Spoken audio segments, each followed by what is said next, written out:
Thank you very much. Good evening, everyone. Today it's Tuesday, October 26, 2021. This is our second council meeting for the month of October, for Tuesday of the month. Meeting is called to order, Madam Clerk. Councilman Desilme, Councilman Galvin, Mayor Bieneme, Here. Councilwoman Estime Irvin, Present. Councilwoman Timothy. Here. Mayor, you have a quorum to proceed. Thank you very much. We're going to start with the Pledge of Allegiance by Police Chief Larry Jeriga, followed by the invocation by Pastor Geraldine. We take her from the Way of Holiness Outreach Ministry. Good evening. Please place your right hand over your heart. Pledge allegiance to the flag, United States of America, Republic, one nation, under God, indivisible, with liberty and justice.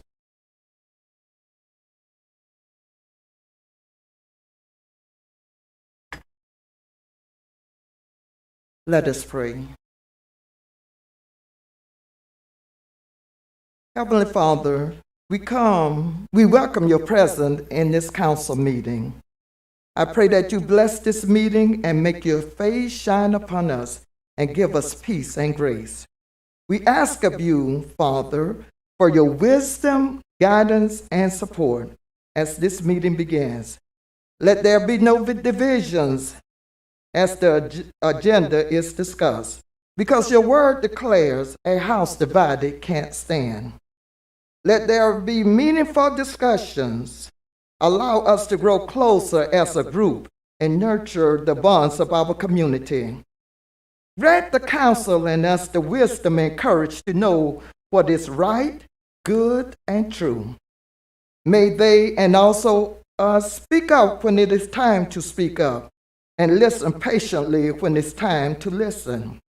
Satisfy the needs that need to be met during this meeting.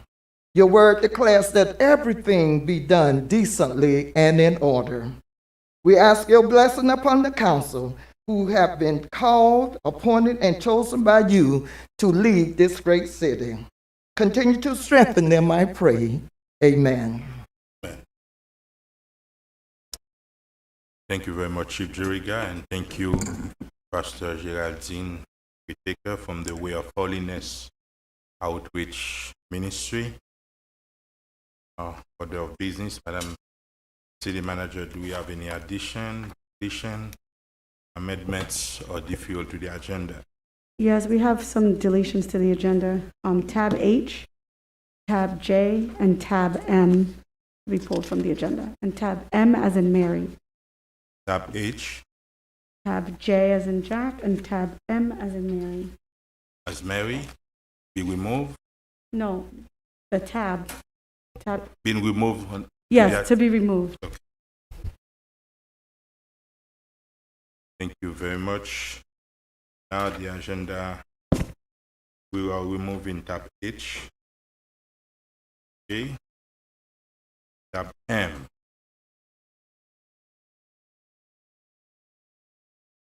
Mayor, Agenda. just to Yes. confirm, you're saying M as in Mary, correct?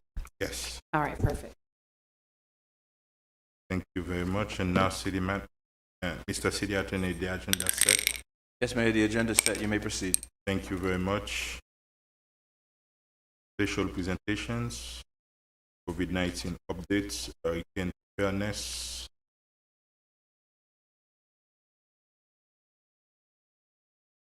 Commander Brinson. Good evening, Mayor and Council, all of our guests, Commander Angelo Brinson, Emergency Management. We are almost in the final month of the 2021 Atlantic hurricane season. At this moment, we are not currently tracking any storms that may impact South Florida, but we will continue to monitor until the end of the season, which we're looking forward to, which is November 30th. Moving on to COVID-19, Miami-Dade experienced a reduction in new COVID-19 cases last week, as reported to the Florida Department of Health. The week before last, there were 2,512 new cases, and last week, the number dropped to 2,161, which is a reduction of 351. And over the last several weeks, we have seen a reduction in cases each week. This reduction in new cases is a very welcome result of everyone doing their part to stop the spread of COVID-19, which is wearing your mask, social distancing, and washing hands. So now is not the time for us to lay off the gas. Let's all continue to do what we have been doing until this pandemic is completely eradicated. Forget to mention the vaccine. Yes, in closing, COVID-19 testing and vaccinations are available at 2 of our city facilities. The Joe Celestine Center, which is located at 1525 Northeast 135th Street, and at the Gwen Margolis Center, which is located at 1590 Northeast 123rd Street. Both locations offer COVID-19 testing Monday through Saturday from 9 a.m. to 5 p.m., and vaccinations are available on Saturdays by appointment only. That is my presentation for today, sir. Thank you very much. Do we have any questions? None? Thank you. Thank you very much.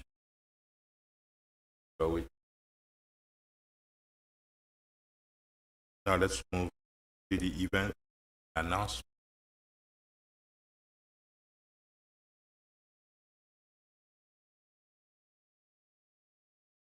Good evening, Mayor, Council, staff, North Miami neighbors, and guests. My name is Suzette Cabrera, Communications Manager at the City of North Miami, and it is my pleasure to share some of our city's upcoming events with you. On Friday, October 29th, join us for the Halloween hayrides at Enchanted Forest, Elaine Gordon Park from 5:30 p.m. to 8:30 p.m. Enjoy hayrides along the Spooky Trail, storytime at the Cauldron campsite, a kids' art corner, a spooky photo booth, and more. For more information, visit northmiamifl.gov/celebrate.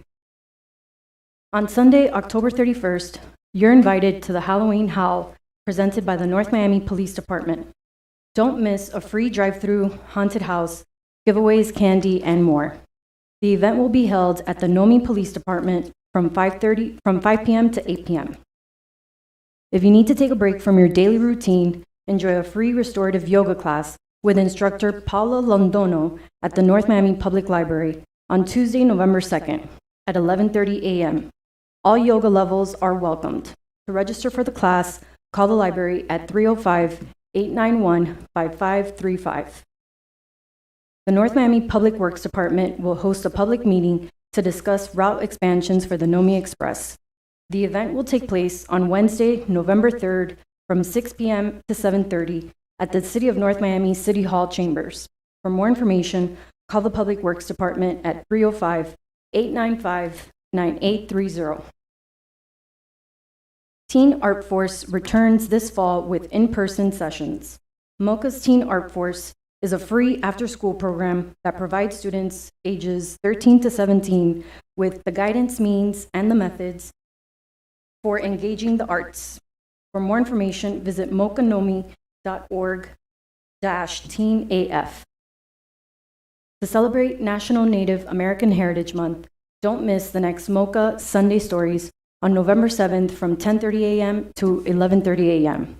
Our North Miami City Clerk, Vanessa Joseph Esquire, will read We Are Water Protectors by Carol Lindstrom. To register for the event, visit mocanomi.org. Lastly, the North Miami Housing and Social Services Department is still accepting applications for their emergency mortgage assistance and single-family rehabilitation programs. Applications are available online at northmiamifl.gov. Apply/apply HSS. To stay up to date with NOMI news and events, log on to our website at northmiamifl.gov and click on Connect with NOMI on the homepage to sign up for our newsletters.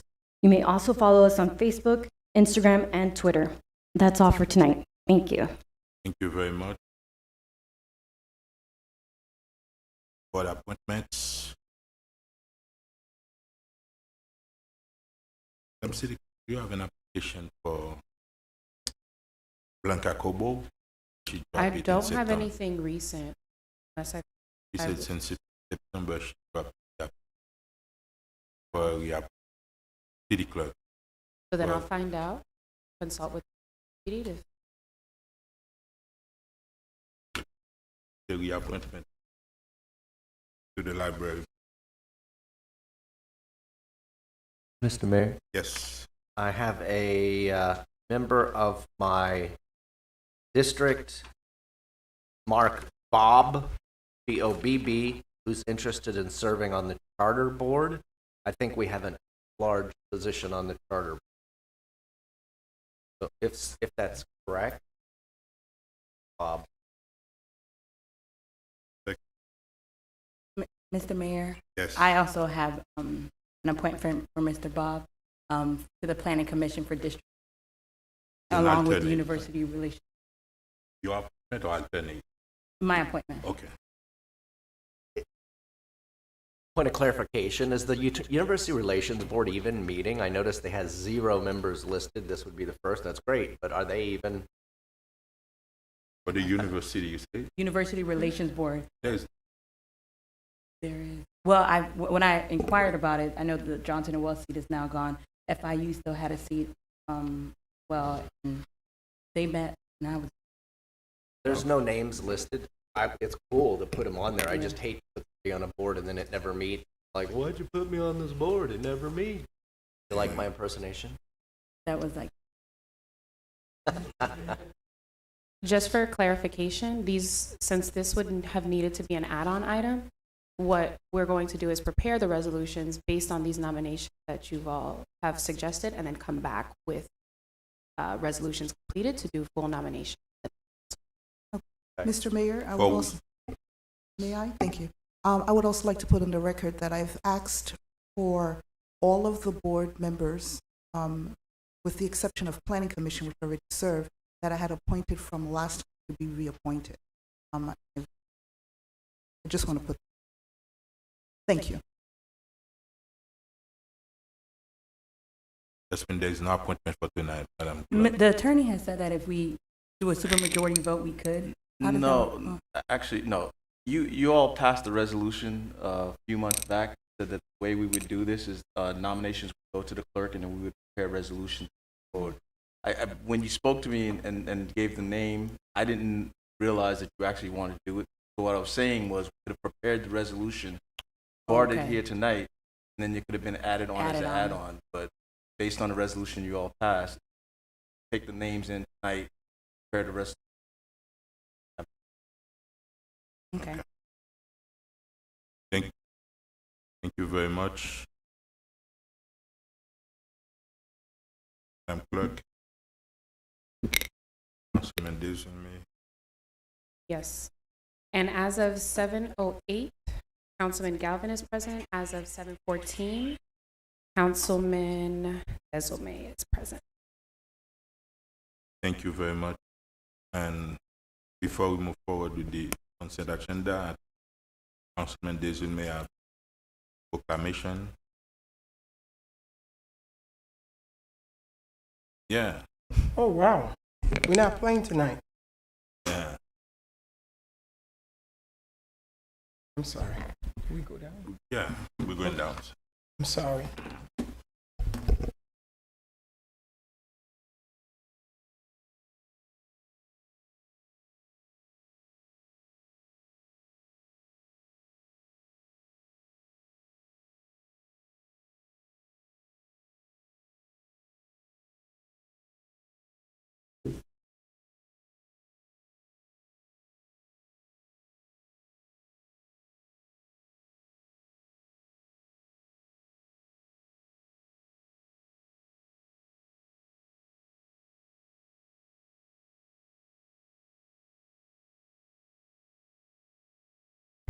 Good evening, everyone. I'm sorry to be late. I would normally be here. And I thought I'll be walking in, either us doing the pledge. But I wanted to, is Miss Alcindor in the audience? Okay, I wanted to give this special proclamation to Miss Alcindor. Come on up. Is your family here? If Father, we have someone taking the picture. Your family could come up. Come on up. A couple weeks ago, one of our residents, the father of Miss Alcindor, and this is the first time we're meeting. How you doing? He was so proud. How you doing, sir? Yes. Right. Yes. Good friend of this community. And he sent me a a story that was in one of the major magazines about an inspired astronaut, of course. And I read it, and as I started reading it, the more I read it, and I called him. I said, wow, this is so impressive. And especially now in a time when we need to promote these young folks for doing what needs to be done. And I got on the phone, and when I started speaking to Miss Alcindor, she was amazing. And I said, whoa. And the first question as we started speaking, and Mr. Mayor, she said, when do I get the key to the city? I said, well, slow down. That's a couple of things before that. But we are so proud of the amazing accomplishment that you have done as a young person in this community. I am not going to read the entire proclamation, but it is so fitting. A proclamation of the city of North Miami is pleased to issue in honor of Lisa the Lenstra, not Alcindor. Whereas Lisa Alcindor, also known as Lisa the astronaut, is an astronaut candidate and a PhD candidate student pilot. Whoa, she's not playing it. And a scuba diver. When she was young, she was formally trained in ballet, tap dance, jazz. Then she also was an apprentice of her father's small business. She attended magnet school for technology and learned to play the clarinet as a hobby. Whereas she graduated from FAMU, all right now, with a Bachelor's of Science degree in economic and minor in business, which enabled her to join the federal government. During her career, she worked as a special program for NASA, Air Force, Navy, NATO, Army.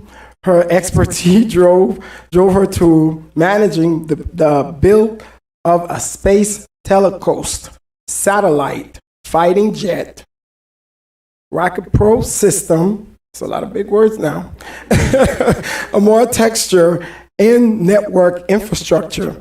And whereas throughout Lisa's career, she developed award-winning managed solution, managed production development, so she just do it all, as we could see. Now, therefore, in consideration of a foregoing, I, Mayor Philip Yeneme, Vice Mayor Scott Galvin, Councilwoman Cassandra Timothy, Councilwoman Mary Estime Irving, and Councilman Alex DeSome, and on behalf of the citizens, on behalf of the residents of North Miami, do hereby proclaim Tuesday, October 26, 2021, to be Lisa the Lenstronaut Day in the great city of North Miami. Let me welcome her. Thank you.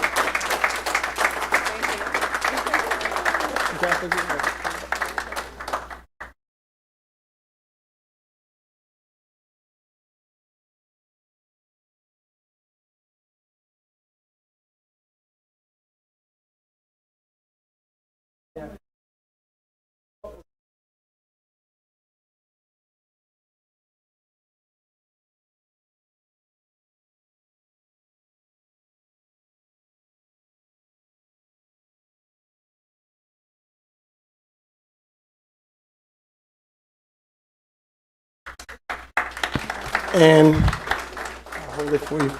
And you know she's going to have to say a few words. Hey, so being born and raised in this city, I actually thought I was regular when I went to NASA. My first job was working on the James Webb Space Telescope. I had no idea. I worked for the Defense Contract Management Agency. And they were like, you're going to manage the execution of contracts. And I said, okay, but I didn't know it was going to be satellites and space telescopes and fleet ballistic missiles. And I was like, okay.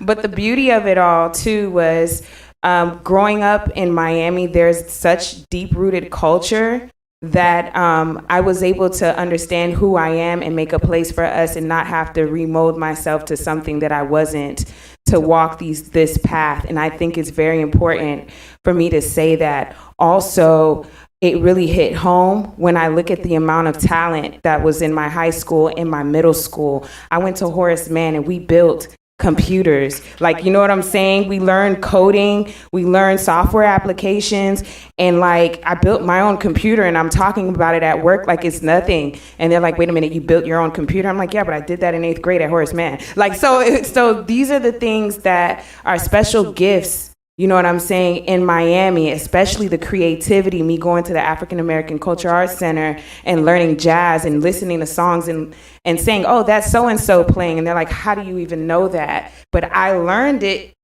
here. So it's just such a gift. And I feel like I'm more now having to be involved to let people of the city of North Miami really understand that what they have and who they are is enough to really go anywhere. And now it's my duty. For me, the proclamation is just not a cute award that I just put on my wall. It's like now there's a tag on to make sure that these kids and older adults who are my age, who felt like they were left off, who still live in Miami, to understand that they have a purpose. That's my time. Thank you, guys.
Thank you very much. And now let's move to the consent agenda.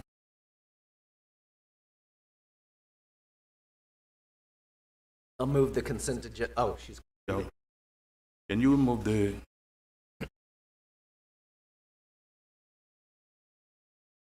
Can you remove the for the camera? It's ugly, man.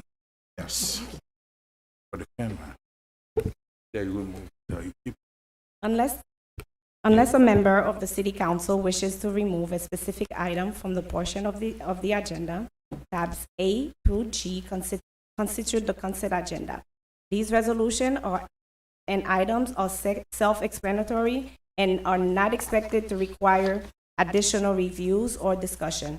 These items will be recorded as individually numbered resolutions adopted unanimously by the following motion: that the consent agenda comprise of tabs A through G adopted.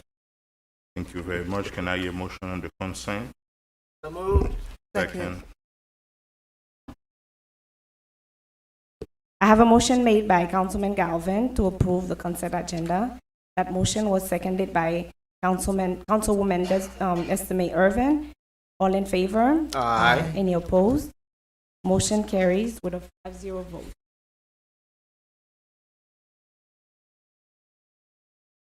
Tab I.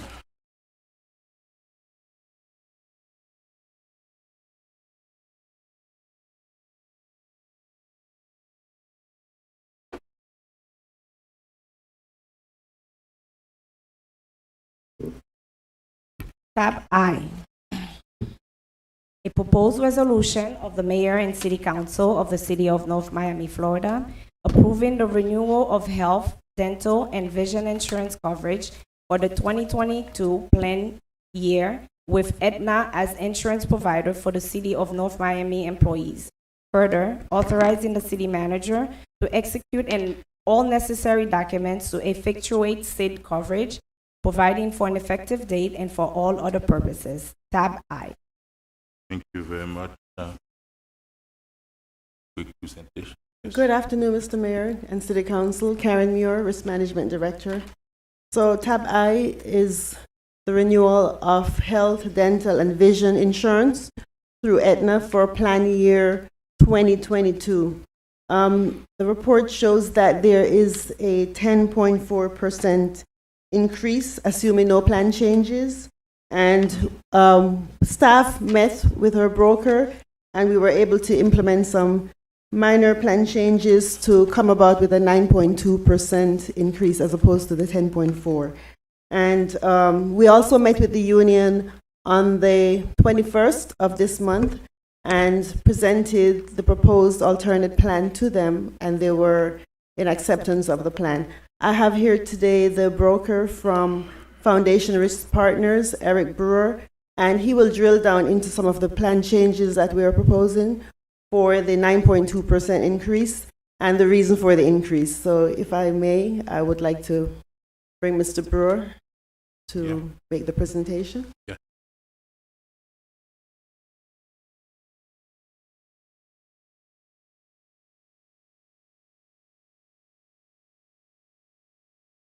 Good evening, Mr. Mayor, members of council. I appreciate the opportunity to be here tonight and look forward to kind of going through at a high level. Can you say your name again for the record?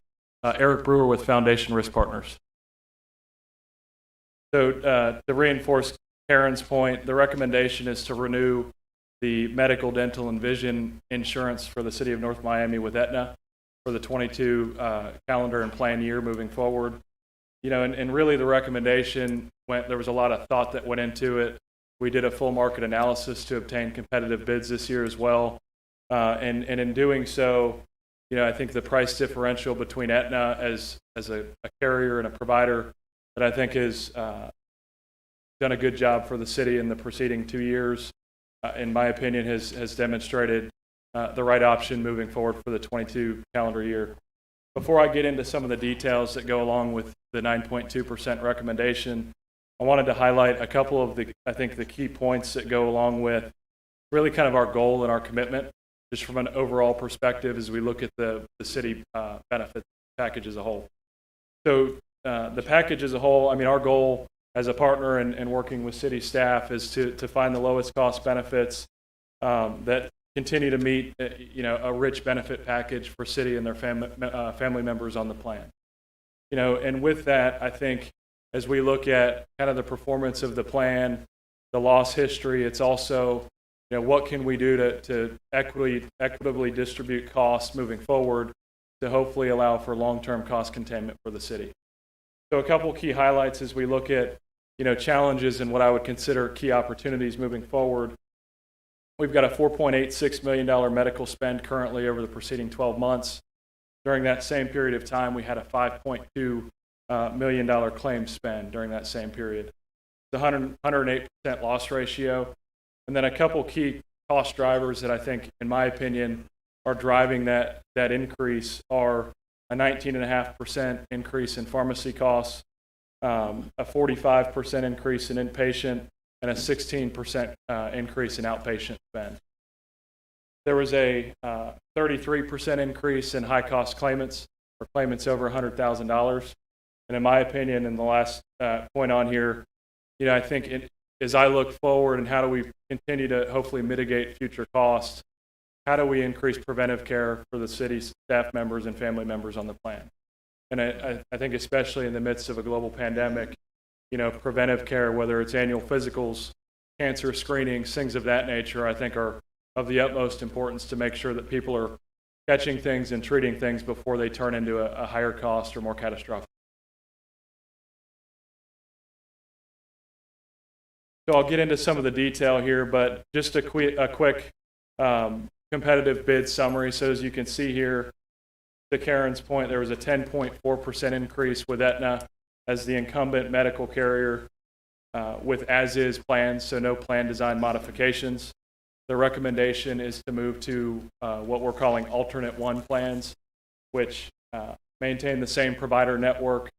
They still include the $75,000 wellness fund annually. And then there's some minor plan design modifications that, in my professional opinion, appropriately address some of the cost drivers that I just alluded to. We did obtain competitive quotes from the Florida League of Cities, which uses the United Healthcare Network. It was 6% above our current pricing. And then we had a competitive quote from Humana as well, which was 4.5% above our current pricing. A couple important, I think, details within the Humana quote. There was some plan design differentials. It wasn't a complete plan match. There was some weaknesses in the pharmacy and inpatient coverage that I think are noteworthy. And then also, currently, we've got fairly substantial utilization at the Mount Sinai Hospital, which is not currently in network with you. So just to proceed to the plan design modifications that I've alluded to in alternate one, really the four major modifications are bulleted here below. You know, and as I stated earlier, the intention is not to weaken the plan, just to weaken the plan, right? My goal as a consultant is to say, okay, what is driving the cost within the plan? What has us in a position with a 108% loss ratio? And then what are some things that we can do proactively to hopefully mitigate that moving forward? So the four modifications outlined here are really with the intent of doing that. So the inpatient copay would be increased from $500 to $750. That would impact 38 total members on the plan. The second bullet point would be increasing the calendar year maximum from $4,000 to $5,000. There would be 6 members that hit their out-of-pocket maximum in the preceding 12 months. The third bullet would be increasing the tier 2 prescription drug copay from $45 to $50, with the intention there, again, to hopefully mitigate that 20% pharmacy cost trend that we're seeing in the preceding 12 months. And then the final bullet, again, kind of a focus on pharmacy costs, would be to add what we call a specialty drug copay, or a fourth tier. And this would really be intended to address some of the higher cost medications that are driving that $5.2 million claim spend that I alluded to. So this would be a 20% cost share with a maximum copay of $150 for these types of. The total number of individuals impacted would be 10 members. And then the last, this is a little bit more detail behind what I just described. I won't go into this in detail unless there's any questions, but that summarizes my presentation. Thank you again, and I look forward to any questions that you may have. Thank you very much. And you said 5.2 million in claim? Correct, 5.2 million in claim. The loss ratio for the policies, what it is? The percentage, the loss ratio? 108%. So you can see here, $4.86 million in premium spend over the preceding 12 months with a $5.2 million claim spend. Thank you very much. Now let's question. After the public? Okay, let's open it to the public. Public hearing is now open. On tab I. Public hearing is open on tab I. Public hearing is now closed. Yes. Yes, Mr. Mayor. Thank you, Mr. Mayor. I'm sorry, Brewer. I have a couple of questions for you.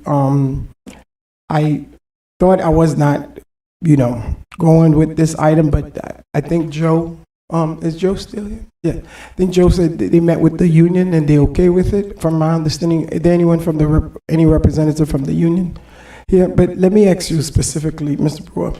The presentation you made, did you say the 4.5% from Humana is over, or is over?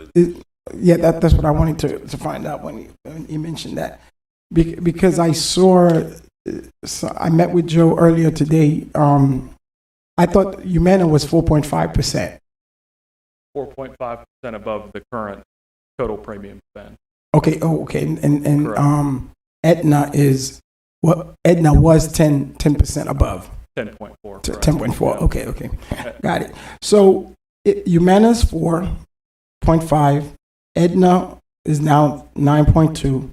And then there was another one. Well, we know United Health is a little bit off.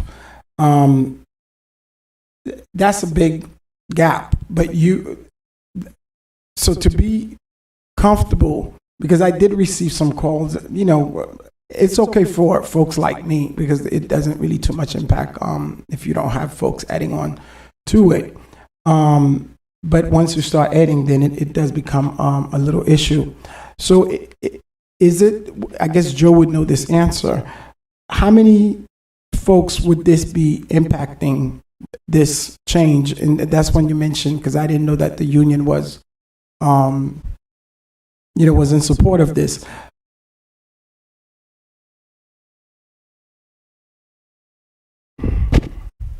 Good evening, Joe Roglieri, Personnel Director. So Eric covered the impacts by the number of people. I think there was, if you could pull that screen up again, it seemed like there was 10 people on the $150 high-level prescription. And so when we say 10 people, a portion of those could be retirees. Got it. And they're spread across management and the bargaining units. I see. The tier 2 going from 45 to 50. So, for instance, there's a number of people who are impacted. I personally am impacted by that, but it's $5 a month. Okay. So it's not a significant impact when we make a change like that. The calendar year out of pocket, again, 6 members were impacted on that one. And then the first change we're making, the inpatient copay, 38 members were impacted, but again, it's $250. So we're not what would be the new copay? Pardon? What would be what's the current copay and what would be the impacted? So it's $500 right now for inpatient services, and we're increasing it to $750. Okay, and how many still people? Within what the market decries as this is a Cadillac plan. Okay, thank you, Councilwoman. We met with the bargaining units. They also want to keep that monthly premium down for their dependents and family.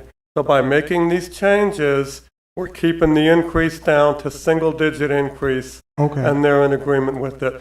So if they were not, what would happen is you would have a line of employees waiting to speak during public meeting against this item. They're not here because they know that I don't know why they're not here, so that's what I'm trying to find out. They probably don't know, but okay.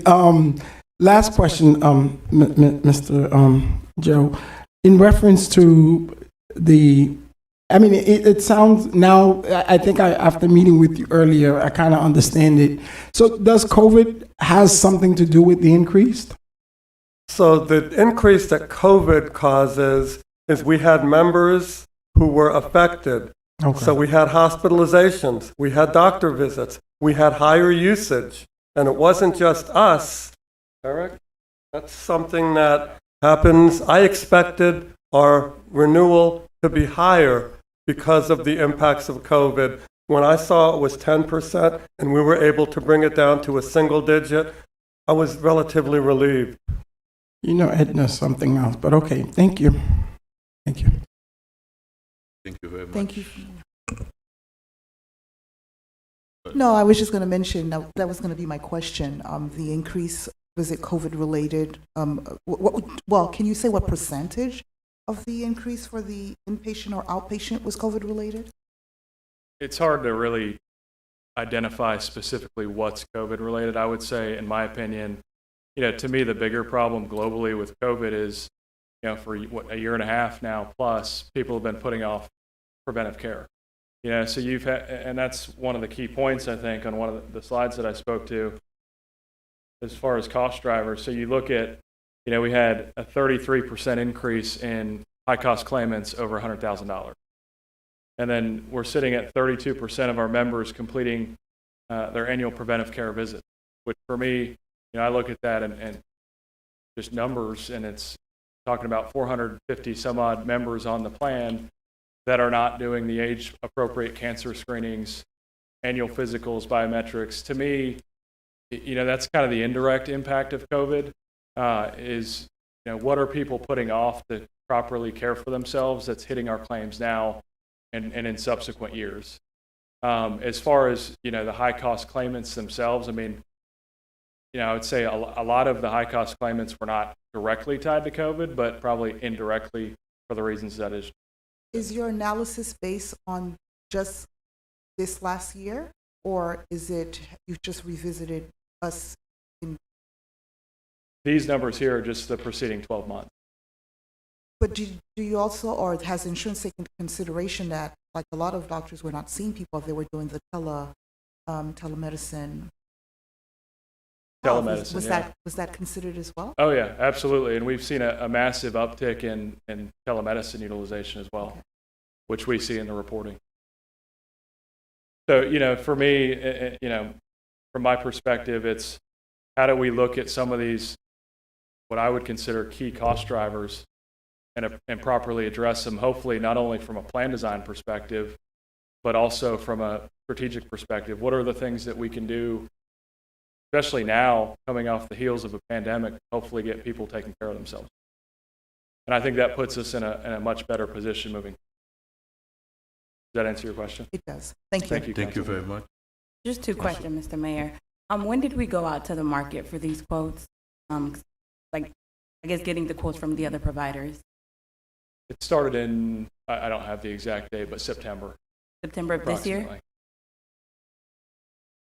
And normally, when do we normally go out, like, to the market, you know, getting, I know with open enrollment starting in December, you know, people are making changes.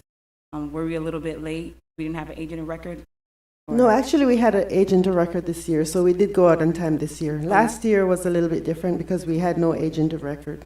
Okay. Oh, and there are a new agent of record? Correct. Okay. And then my last question, because I noticed that the numbers went down, the weekly deduction, is that correct? Correct. Okay. Maybe just having a side-by-side comparison, so, because, you know, so we know what it was the year prior, knowing that, okay, yeah, prices are going up, but it's essentially because the weekly deductions have not gone down. So I'm excited to see that a family of 4 is now $46. And before, wasn't it, I don't remember the number, but I remember it was a bit higher. Well, actually, these are the increases, the weekly increases that you're looking at. So these are going to be the weekly, these are increases. Increases. So what's the total number? We don't know that yet? Whatever this number is added to what's previously been paid. So whatever you're paying now, this needs to be added weekly to that amount. Ooh.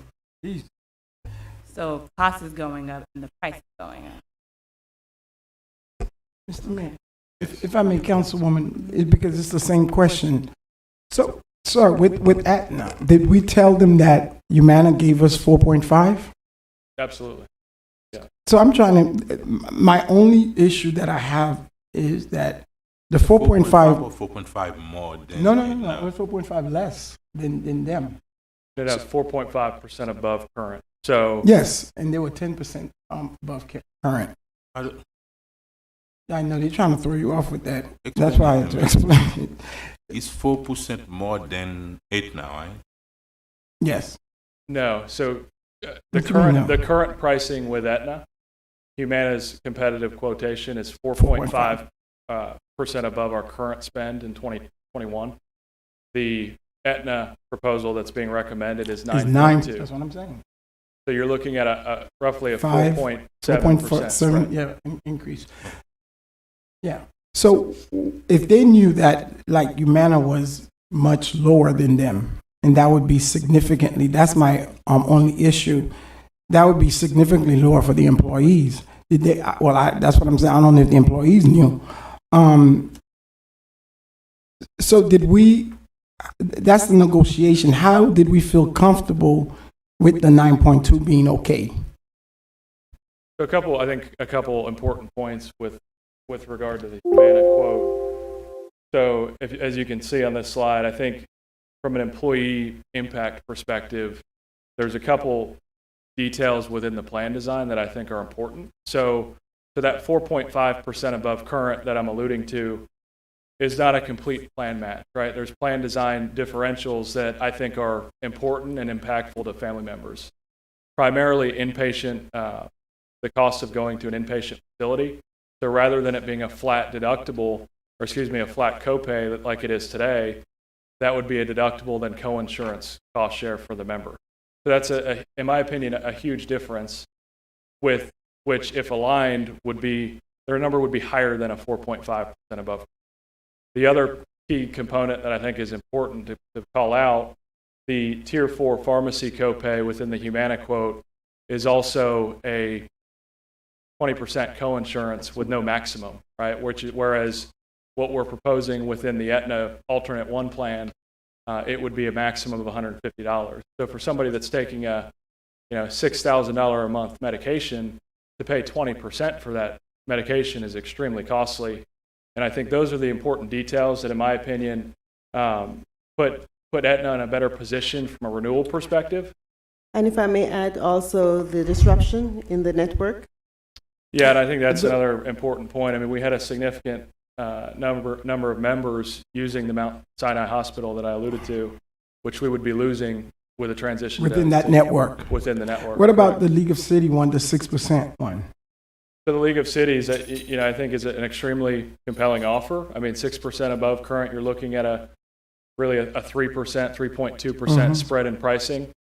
I think from my perspective, it's, while there is a differential in pricing, which Aetna was absolutely aware of, I'm looking at this from a not a 1 year perspective, right? I want to make sure that we're not jumping to a completely new carrier network, forcing potential provider disruption, and then we're stuck, with a continuing loss ratio.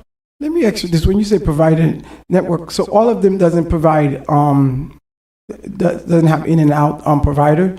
The League of Cities. I thought most of the cities in Florida are using the United one from the League of Cities. I would assume their network would be a little bit decent. Well, most of them. That's the purpose of the league insurance. Yeah, I mean the League of Cities is, I think, a very good partner. They've got they use what they call the United Healthcare Choice and Choice Plus network. Yeah, my thing is Aetna. Can we ask them that these are what we got? Can you guys try to match it as much as we can? Because them going from 10 point something, and then the employees still have to pay a whole bunch of money. And our thing is, I think what's need to be done is to compare the coverage. It's not just the cost. No, I know that's what I'm saying. I don't know the coverage of the others. They just not explaining it to me, Mr. Mayor. So I would, if we, I wasn't part of the negotiation, so I'm going based on that. Can we move it to the next agenda so I we can would compare if that would the if my colleague coverage, would- because not just the cost, no, it's the coverage. I would ask if they could ask Aetna. Even the 9%, you can reduce it to 0 if you increase. that's good. If you reduce That's good. coverage, that's what I'm talking about. That's when you're gonna have more money out of your pocket. Yes, sir. So if I may, the employee groups, when we met with them, they saw the entire packet that And they're you've okay. seen. They saw the Humana bid, they saw the UHC bid. And they they're okay saw- with paying They more. saw all those options, but overwhelmingly, They're I okay. know you and I, you expressed some issues, but overwhelmingly, the employees, not just the bargaining unit groups, but the employees that I've talked to over the last 2 years are very happy with the coverage, the number of providers, the payment of claims. Aetna is getting much better feedback to us than we got from UHC when we had them originally. We had a lot more issues with claims getting paid in a timely manner in the proper amounts than we do under the current provider. So he did his Yes. job. He presented those proposals. He used whatever information was at Eric's disposal to get them to come in with a proposal. Again, we were at 108% of our rates, so we knew we were going to face an increase to at least cover that. And we recommend that we do the renewal at the 9.2%. If you said that the employees are okay with it, then I'm okay with it because I ain't got to pay. So I'll move the item as is. A quick question, how much is the copay for emergency? Mr. Mayor. The copay for which? Emergency. So for the regular, it's 40. For the specialist, it's going up to 50. No, I'm talking about for emergency hospital. When you go to 300, okay. That's not a change. And there's no change there. Thank you. Thank you. I'll second the motion. Was it moved? Yes. Okay. I have a motion made by Councilman Desume to approve the item at tab I. The motion was seconded by Councilman Galvin. All in favor? Aye. Any opposed? Thank you. Motion carries Thank with you. a 5-0 vote.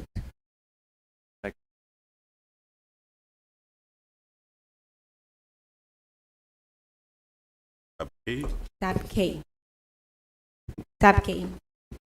Proposed second reading ordinance of the Mayor and City Council of the City of North Miami, Florida, amending Chapter 19 of the Code of Ordinances entitled Utilities at Article 3, entitled Water by amending Division 4, entitled Rates, Charges, fees, and billing procedures, specifically at Section 19-96, entitled Rates for All Consumers, to restate and affirm the methodology for calculation of water rates for utility bills and to update the water rates for fiscal year 2021-2022, providing for repeal, conflict severability, codification, and for an effective date. Tab K. Mr. you very Mayor, much. Yes. Did we skip over tab J?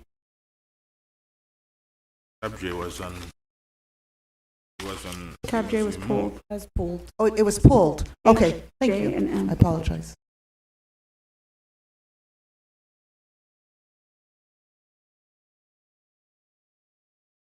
Yes, Madam Manager, do you have presentation? Tab K? Mayor, this is the second reading of this ordinance. As you Oh. recall, we discussed that Chapter 19 had some changes that needed to be Oh. done in terms of how we calculate our water rates. So this is just second reading, and we recommend approval. Thank you very much. Public hearing is open on tab A. Public hearing is closed. Move for Mayor? approval. Second.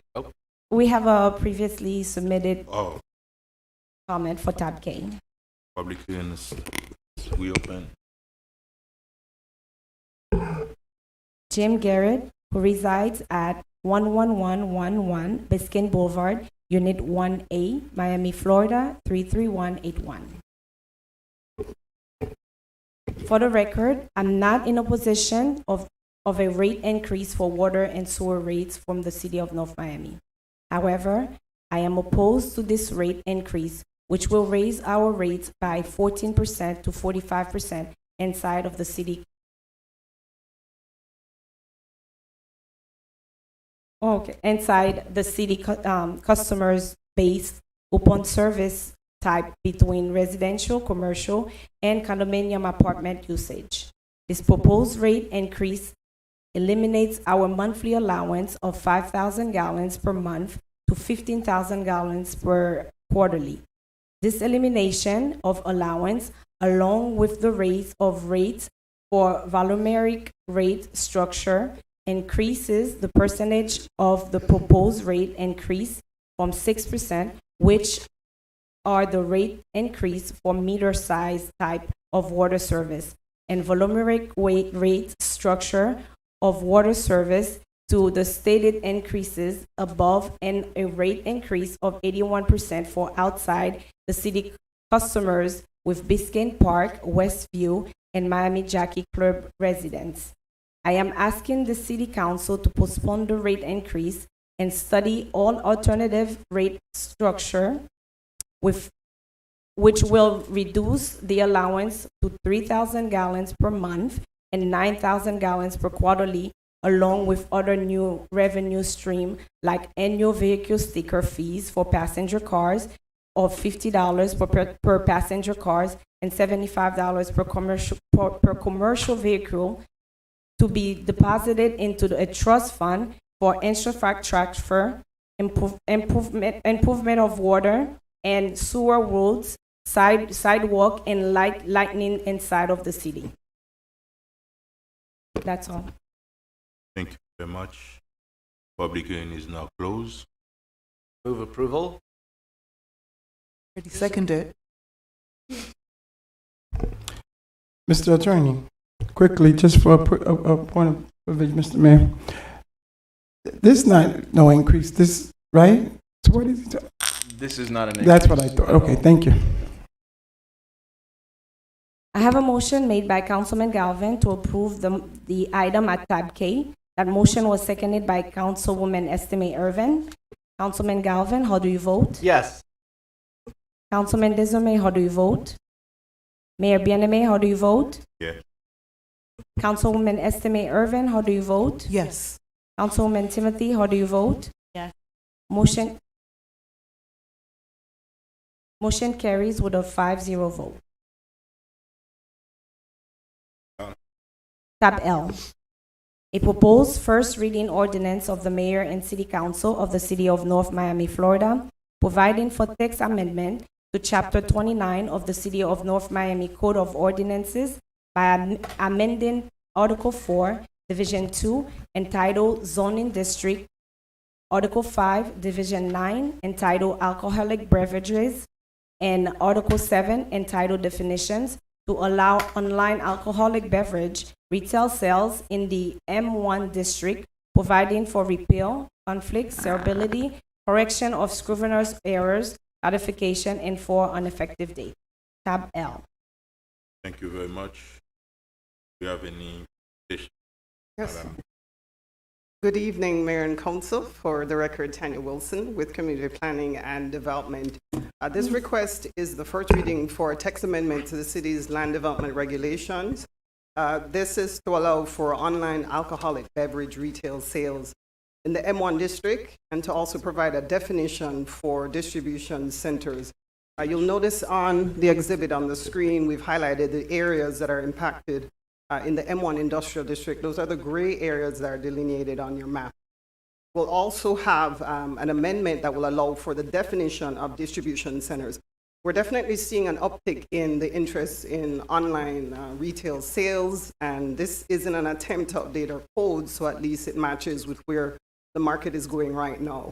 It's not reflected in our code at all, the allowance for any type of online retail sales in the alcoholic beverage retail category. I'll read the definition into the record.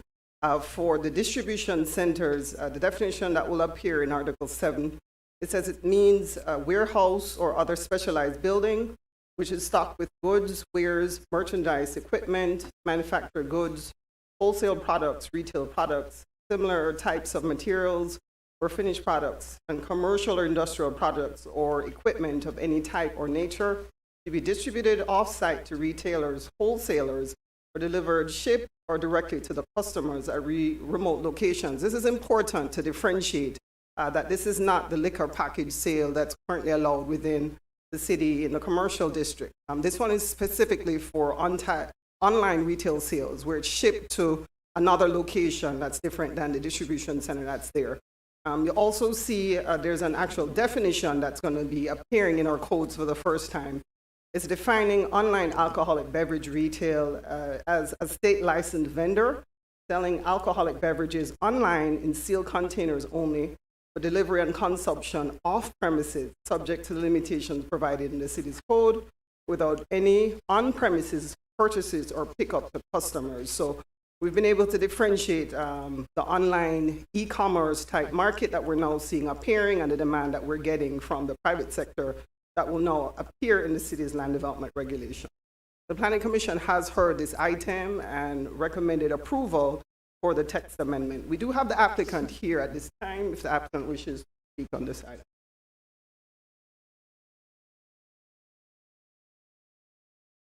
Hi, good evening. Josh Remedios from the law firm of Greenspoon Martyr, firm address is 600 Brickell Avenue, here tonight on behalf of this item.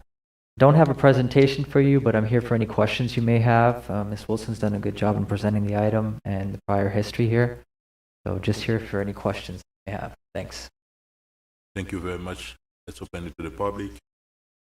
Public hearing is open on tab L. Public hearing open on tab L.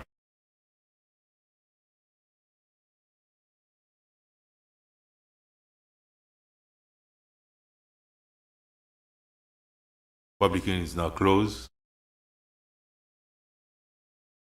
So members, a question, can I have a motion on tab L? So move. Second. I have a motion made by Councilman Galvin to approve the item at tab L. That motion was seconded by Mayor Bieneme. Councilwoman Estime Irvin, how do you vote? Yes. Mayor Bieneme, how do you vote? Yes. Councilman Desume, how do you vote? Yes. Councilman Galvin, how do you vote? Cheers. Councilwoman Timothy, how do you vote? Yes. Motion carries with a 5-0 vote. Thank you very much. Tab N like Nancy.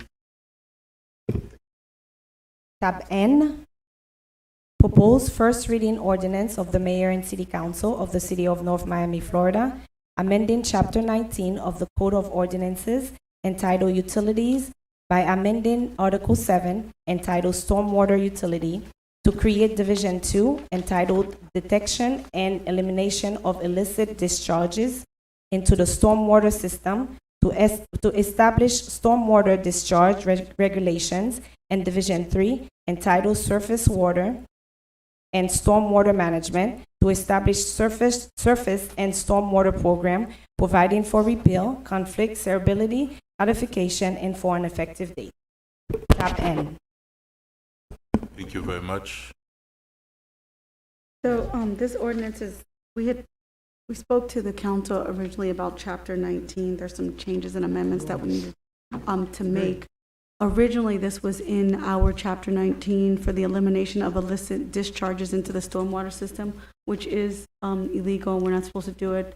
So it should have been in our code and stayed in our code. The county noticed that it was not currently still in the code. They've asked us to place it back. The Public Works has brought it back in, that we're adding it to the code to make those changes. If you have any questions, Tom from Public Works is here. Thank you very much. You have a question? Work? Yes. Let's open it to the public. Tab N like Nancy. Open to the public. Tab N like the public. Tab N is now closed. Move approval. Second. I have a motion made by Councilman Galvin to approve the item at tab N. That motion was seconded by Mayor Bieneme. Mayor Bieneme, how do you vote? Councilwoman Estime Irvin, how do you vote? Yes. Councilman Desume, how do you vote? Yes. Councilman Galvin, how do you vote? Yes. Councilwoman Timothy, how do you vote? Yes. Motion carries with a 5-0 vote.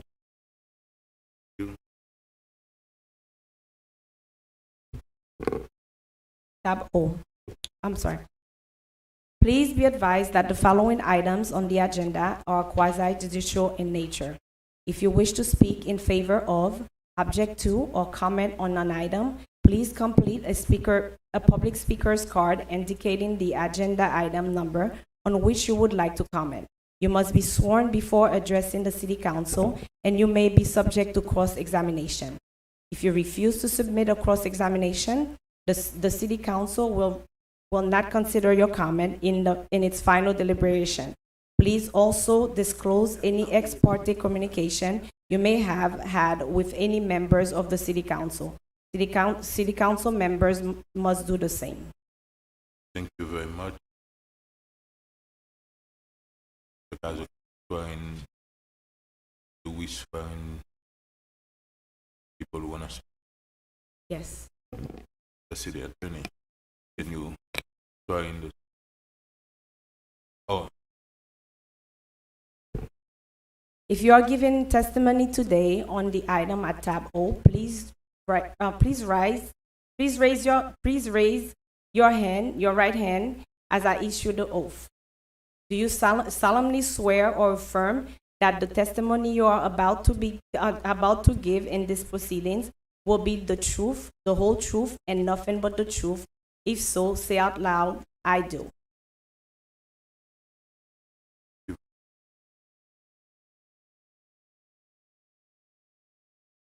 Do we have a presentation?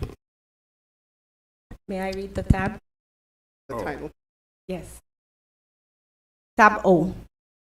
A proposed quasi-judicial resolution of the Mayor and City Council of the City of North Miami, Florida, approving the site plan for a proposed 9-story, 358-unit apartment building with 1,100 square feet of ground level cafe space on the 4.0 acre real property located at 1195 Northeast 126th Street and 12640 Northeast 12th Avenue, and specifically identified with Miami-Dade County folio numbers 06-229-029-010 and 06-2229-030-0010 in accordance with Article 2, Division 7, Section 2-701, and Article 3, Division 2,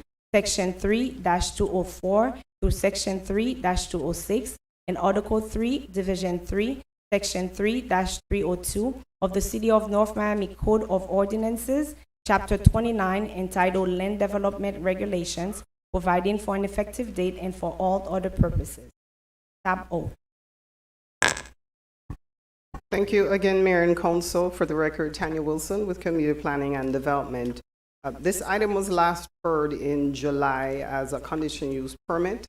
At the time, Mayor and Council approved the project for a mixed-use development within or TOD district, Transit-Oriented Development District.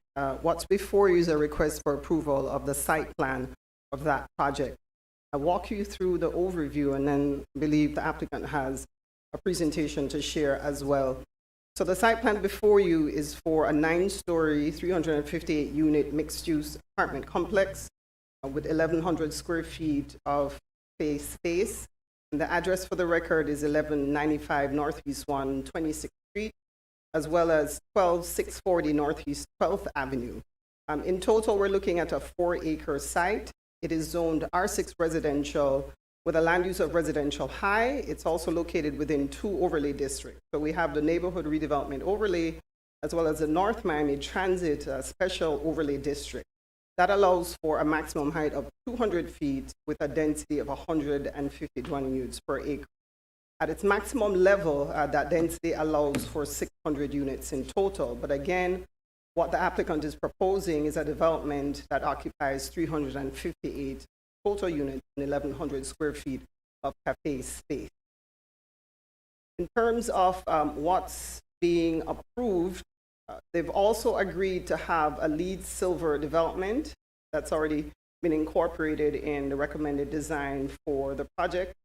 This site plan, if approved tonight, is good for 18 months. So there is a time expiration on the approval that's being made tonight. Because they have obtained approval for CRA funding, they've committed to set aside workforce housing. So that's 38 deed-restricted affordable housing units have been agreed to as part of the covenant, the restricted covenant. Parking spaces have been set aside with a traffic demand management program as well, which will be monitored annually to make sure the recommendations for bicycle parking and any other ride sharing is being committed to as promised in the restricted covenant. There will be underground utilities, and public art is being incorporated, so they'll be required to go before the Public Arts Committee as a part of submittal prior to obtaining their final CO. So again, the project, if approved tonight, the application for the site plan is good for 18 months. And with that, Mayor and Council, I'll turn it over to the applicant for their presentation.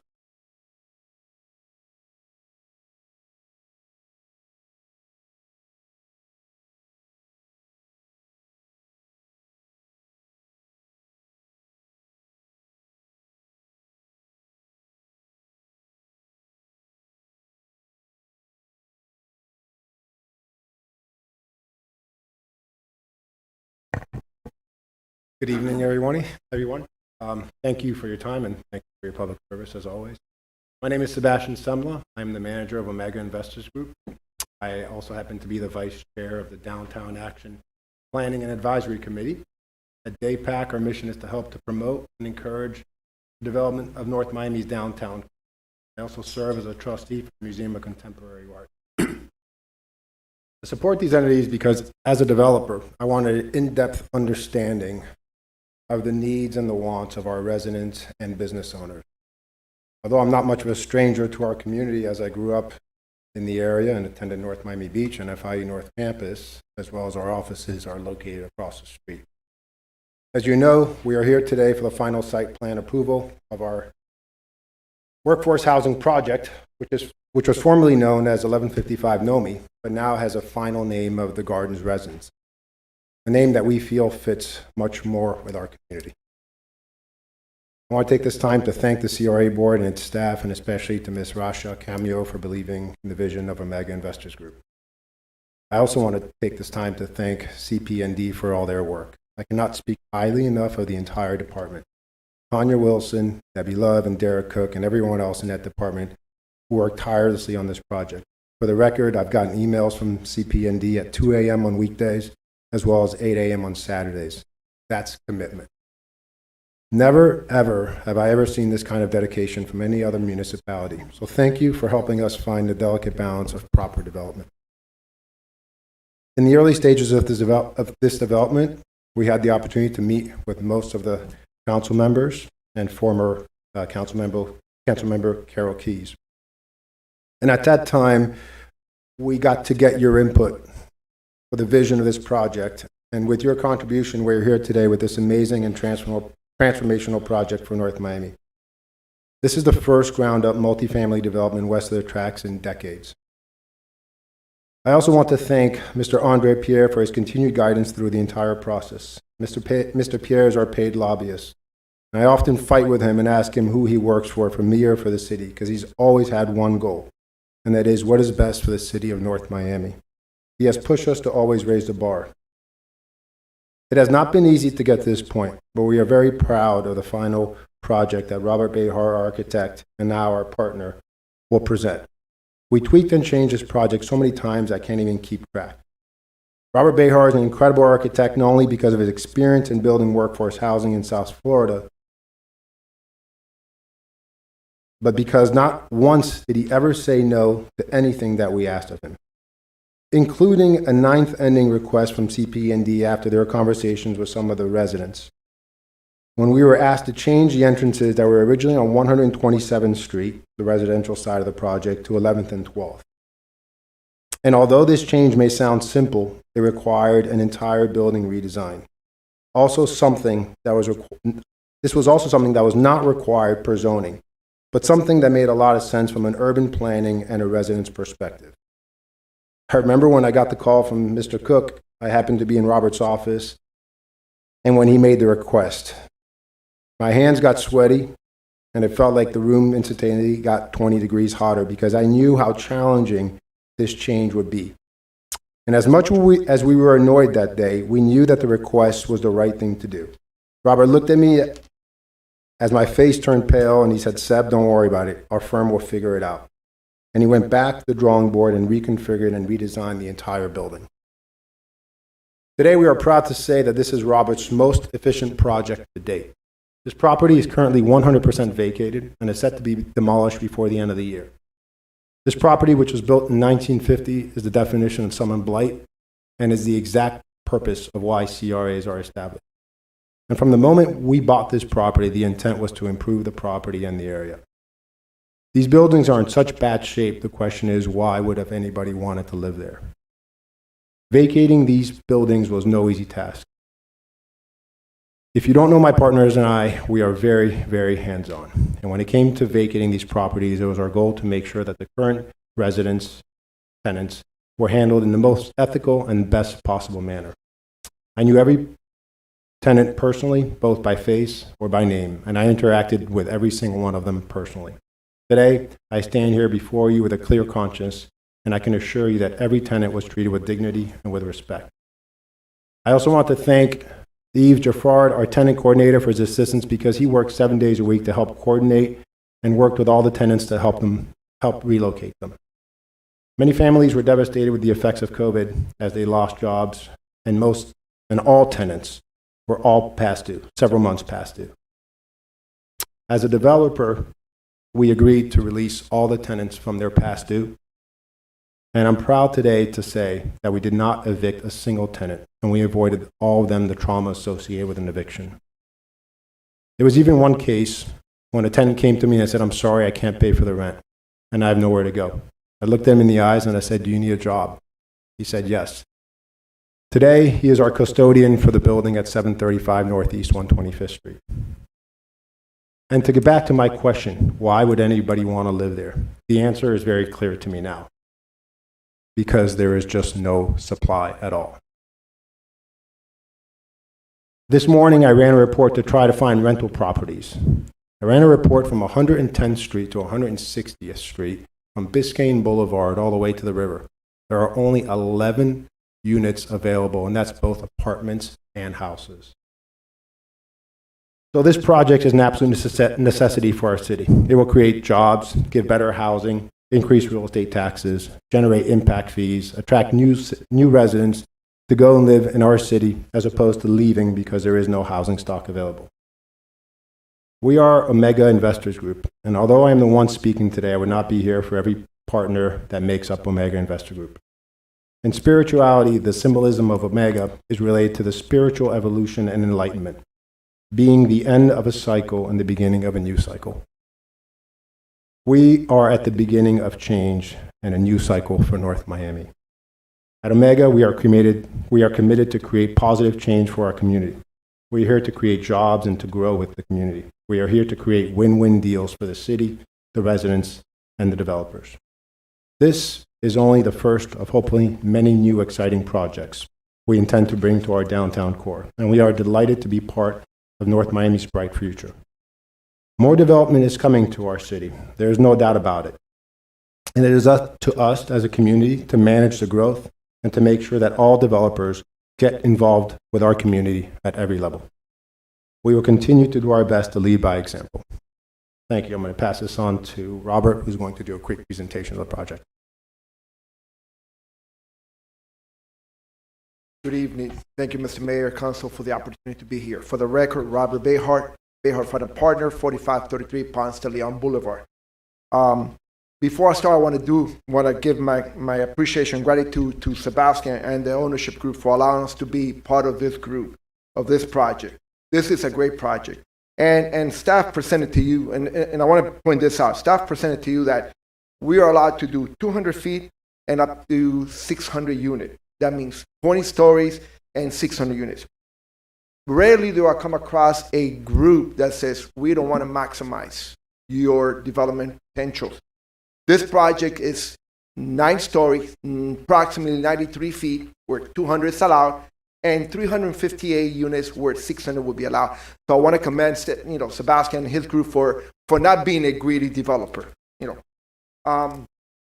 This project, since the beginning, we have looked at it on multiple occasions. Sebastian's right.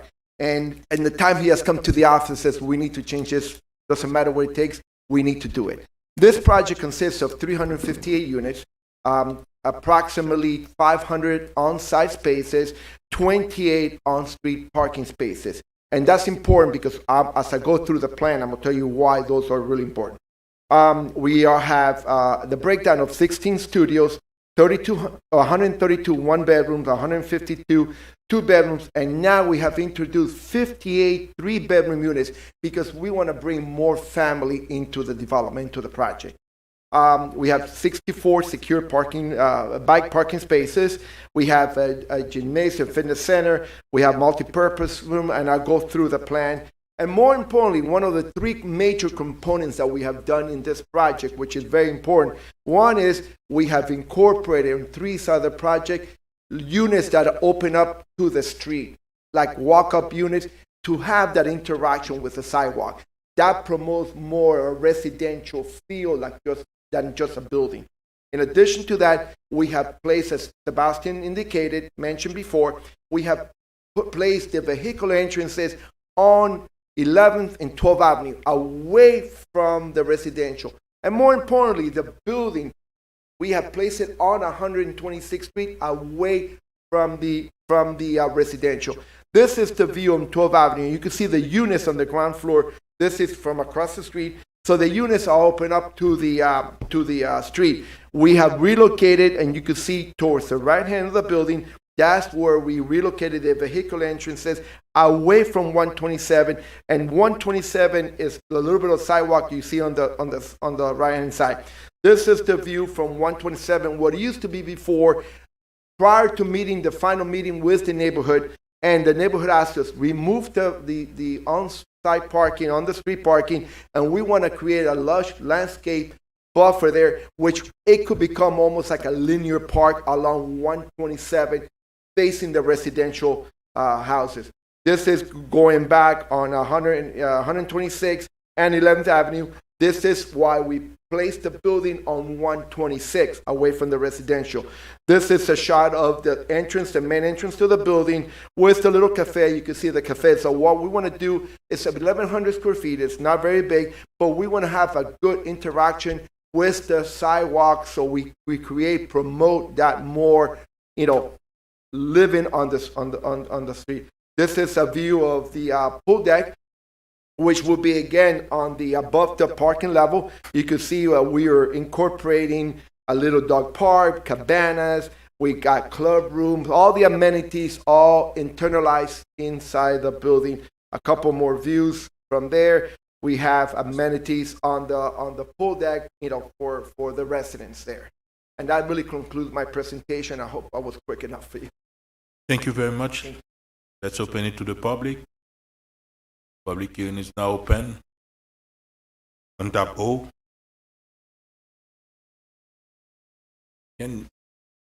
Whoever's next, can we have 2 mics, please? We have been told. Can you say your name We and your have, address? yes, Nicholas Davies, 1165 Northeast 127th Street. We have been told that this is a pro-development council. But what does that mean? Does it just mean that you want beneficial development in our city to provide affordable housing and other things we need? Or does it mean that you favor the interests and the profits of developers over the needs of our city and our people?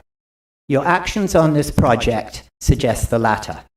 The city has ignored every clause of its land development regulations that protects adjacent properties and local communities from the adverse impacts of uncontrolled development, including the undeniable adverse impact of building 8-story buildings directly across the street from single-family homes. The city also convened an illegal planning commission hearing with only 3 currently serving commissioners, and 4 of you voted to approve a conditional use permit based on its unlawful recommendation. That included a 15% reduction in on-site parking based on a flawed parking study that Miss Love tried to fix but couldn't, because it simply is not true that bike racks and showers will persuade a quarter of the tenants to bike to work every day, which is what the study claims. With a little political will, you could fix these problems by requiring lower height where the buildings approach 127th Street and insisting on the normal required minimum number of parking spaces, by failing to enforce the LDRs and treating development as a simplistic take-it-or-leave-it proposition. This pro-development council is failing in its own terms to bring North Miami the beneficial development we need, and which you have in your hands to deliver. 2 minutes. Thank you very much. Yes. Please, it's 2 minutes. Hello, everyone. Hello, Mayor and Council. My name is Gio Darter. I am a longtime resident of North Miami. I have multiple properties in North Miami, including one house 4 blocks away from the proposed site. I may say that I, from the beginning, have been observing the process of this project. I am for it, and I'll tell you why I'm for it. I have lived in 3 different areas in Miami: South Beach, Midtown, and Buena Vista. Each one I've seen how it's grown, and at this point, I have chosen to live in North Miami and bring my business, my foundation, and work on an arts hub here. When I see someone doing work, and I personally love architecture and design, I have watched closely on this project and see the modifications they have done and how they worked with the city throughout. I agree with how it's been done. I want a city that's going to prosper. I want a city that not only my mom and pop neighborhoods or restaurants will grow from this and benefit, but also my foundation will do the same. I want to be able to share the progress of other major neighborhoods in Miami that North Miami deserves. We're about to, again, become that desirable city. I've seen this city almost make it 3 times in the last 50 years. I believe with developers like Omega and others like me that really believe in this neighborhood, because I too work with the residents and I do have a very vested interest in this community, in the arts. I believe this is only going to better our society, and it's going to bring many people that are already interested to come and live here, but we have no place to put them or no housing to offer. So this is only going to bring more people down to our streets, more into our businesses, and also build our revenue. So thank you. And again, back this project. Thank you very much, Public Hearing. Yes. Hello, my name is Deborah Davies, 1165 Northeast 127th Street. Myself and all my neighbors with Nomi Village 127th are very upset with the way this development has been addressed by the city, starting with the illegal City Planning Commission. This neighborhood cannot support such a huge complex in its current form, or the further traffic problems and accidents that it will create. Already, we have had so many near-fatal accidents on the corner of Northeast 127th and 12th Avenue. We are single-family homes that will be facing the back end of this development, and we will be looking up at 8-story towers with those residents sink into our homes, plus a 3-story parking garage and a full 2 city blocks of surface parking. With all due respect to Mr. Semla, and I mean this from my heart, Mr. Mayor and council members, there have been some changes made to try to mitigate the adverse aspects of this huge development. And we do appreciate that. But the basic footprint of this development has not changed, and it will still be a negative impact on our neighborhood in its current design.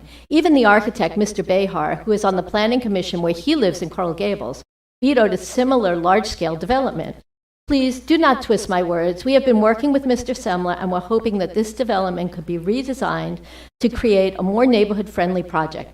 This is not the case, unfortunately. We all know that this city needs better housing solutions, but to just put up big, huge buildings in arbitrary places is not the solution for the way of life for the residents or to make up the shortfall for the city's budget.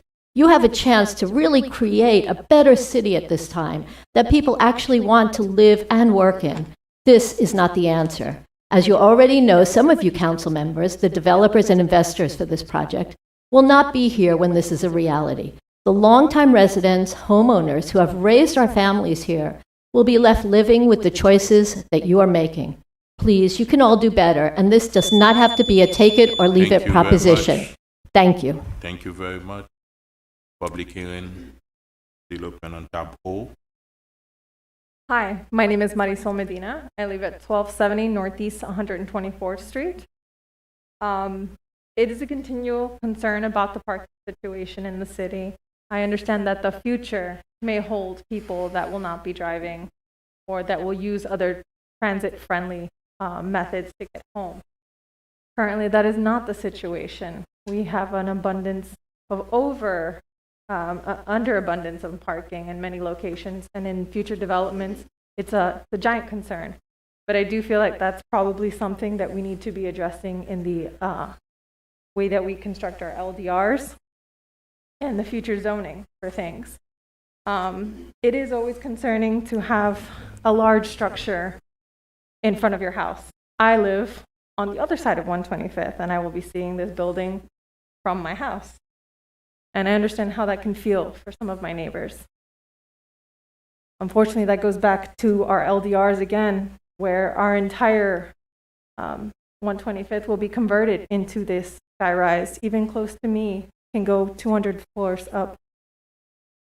And so I'm here to support my neighbors. And I hope that constructions like this one can come to our city with LEED certification, with the communication with the neighbors as they have been doing. And maybe we should take it back to the LDRs and readdress that. And I hope that some of our council members can maybe make that trip again, because it's coming up again. So thank you for your time. Thank you very much. Public hearing open. Good afternoon. My name is Alina Medina. I live at 1270 Northeast 124th Street, and I am here to support my neighbors on 127th and 12th Avenue. I feel for them, seeing that this very large structure is going to be right in front of their house. I like the idea that the architect has with the cafeteria area. I mean, that's a good addition to what this building is going to be. I hope that going forward, there's some cohesiveness in the planning of the city with the height of the buildings and the adjacent buildings of residences. I just hope, and I mainly want to support them because I feel for them. I feel their pain, and I want to know them. I'm here for them, and hope that you consider what they're saying. Thank you. Thank you very much. Republican. Good evening. My name is Leon. Can you say your full name and address, please? Leon Latortue. My address is 13410 West Dixie. I've been in North Miami for the past 15 years. I came today to support about the future of the city for my children and my family. When I look at this project, I see the project that is showing progress, and I'm proud to support it. Thank you.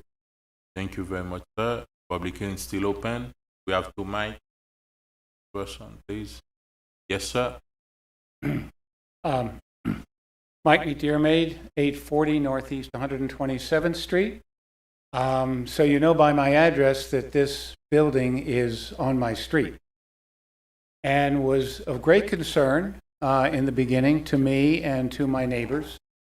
And we attended all the meetings. We were impressed by Mr. Skemla and his team and what they were trying to do. We understood it was a real shock to the neighborhood because this is something we hadn't seen before or even anticipated before.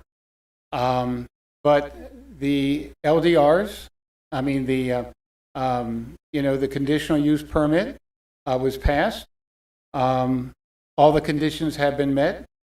So basically, the developer is entitled to the floors, he's entitled to the units. And indeed, there is a great deal. You can hardly pick up a paper without someone mentioning, particularly in the real estate sections, that affordable leasing is just really, really tough to find, and affordable purchases is out of the question. As a matter of fact, an article recently in the Sun Sentinel, I believe it was in Broward, had the topic, when is affordable not affordable? And we're at this point in North Miami. So we are indeed in need of housing, rental housing that people can afford to be in and to live here in the community.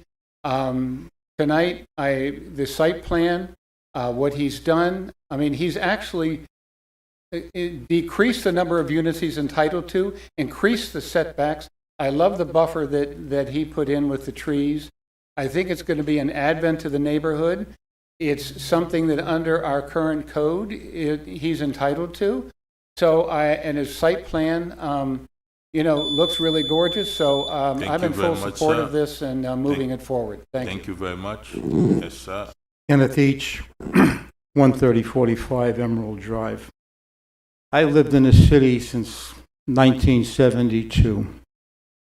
When I was in the police department, we used to have a saying. I think I mentioned this before. We used to say, this is the town that time forgot. Some of these buildings should have been gone 40, 50 years ago. That ugly, substandard apartment complex that we're going to knock down and put this beautiful structure in is a blight.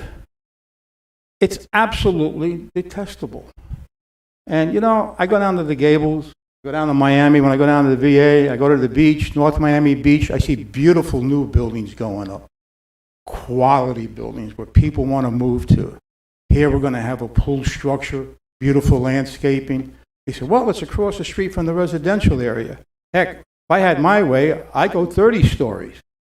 I really would. I like to see a compact urban center east of the railroad tracks with the transportation hub over there. This building is an asset to the neighborhood. This building will improve those people's property values over there, not diminish it. I go down to the city of Miami or Gables, I see a 12, 15-story building, and on the other side, there's residential homes. And they're beautiful homes, $1 million homes. So, we're afraid of change. And change is the essence of life. If we go into the retrograde, we're not going to get any place. It's time to move the city forward. Last week at the budget hearing, Mr. Galvin, you said a quote that I wish we could etch in stone. I want to see something get done. And you know what? This is the right project at the right time for the right city. Thank you very much. I support this project. Thank you.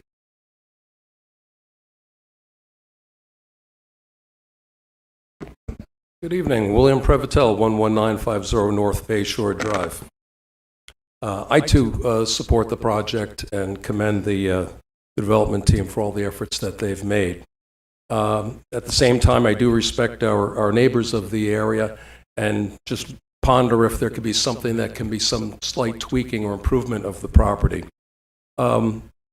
Aside from the fact that I wish there was a little bit more mixed use down below, it seems rather minor to have 1,000 square feet or so of retail in an area that really could have supported much more and enlivened that lower level.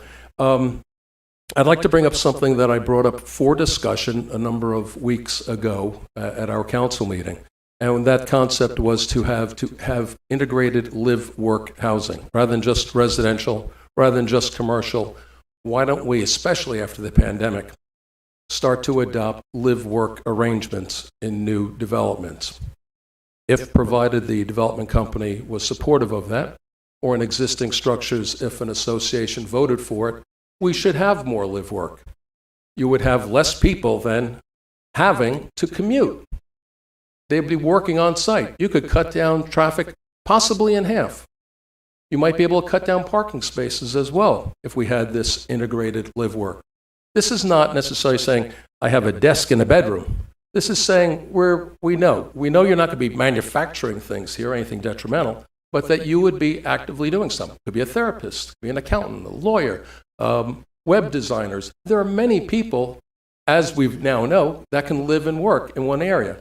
I hope that as an amendment to this, that you would allow, if they decide, to make this more of a live-work. It's changing the zoning slightly. It's just an accommodation rather than an exclusion. In doing that, you might actually be able to take some of those surface, and may propose this, take some of the surface spaces, make them green, and then later on they can make them if needed. Public Make the hearing green is spaces. still open on the item. Public hearing is now closed. Do you have any? Yes, we do. Yes, we previously submitted comment. How many do you have? I believe 13. My name is Henry Fernandez Felix. I live at 845 Northeast 127th Street, North Miami, Florida. I am working tonight and I cannot come to the meeting to speak. I used to live at 12640 Northeast 12th Avenue, North Miami for 2 years. I think those buildings were the worst slums in North Miami. The place has been neglected by the city for so many years. Last year, I met the new owner and he explained to me that we will have new development that will eliminate the slums and blights in my neighborhood. He showed me the plans and the pictures of a new 9-story building that will replace these unsafe and bad buildings in North Miami.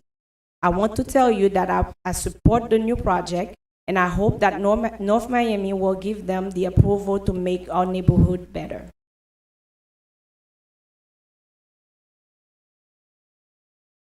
Dr. Matthew Cooper, 13300 Keystone Terrace, North Miami, Florida, 33181. To whom it may concern. As you are aware, North Miami is a great need of more housing. More people want to move here every day, but the options are few and far between. This development can be a part of the solution. I've seen the plan for the garden residences, and I know it will be a great thing for the city overall. Thank you.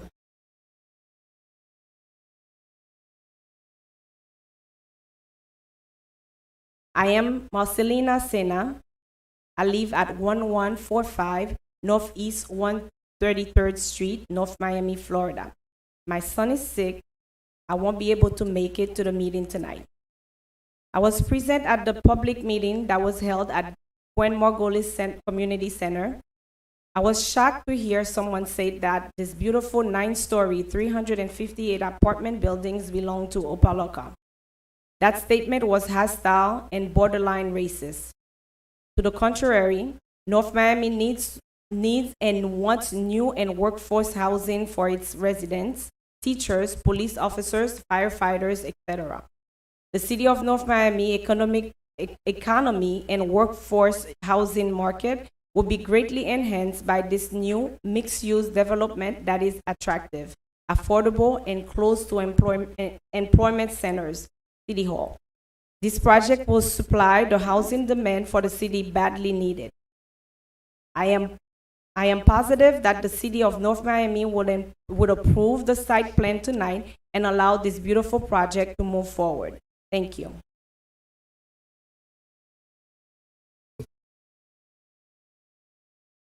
Sandy Yassen, 1115 Northeast 127th Street. I and my family live directly across Northeast 127th Street from one of these projects' proposed 8-story apartment building. There are many provisions in the North Miami land development regulations that are designed to protect our local communities from adverse impacts of new development like this. This is shameful that neither the city staff nor the city council have enforced these regulations to protect me and my family from this undeniable adverse impact of an 8-story building towering over our home.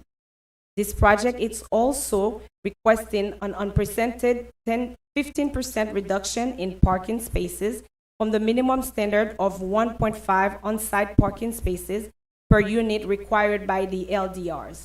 Most of the apartments will be 2 or 3 bedroom apartments, and many tenants will have 2 cars or more. So the required minimum 1.5 on-site spaces for unit should be the absolute minimum. Anything less will be a parking crisis for our whole neighborhood. This project has yet to break ground, but our streets is already much darker at night since the developer evicted the tenants and fenced the property. Neither the developer nor the city seems to care about the existing community, despite regulations that are supposed to protect us from these adverse impacts.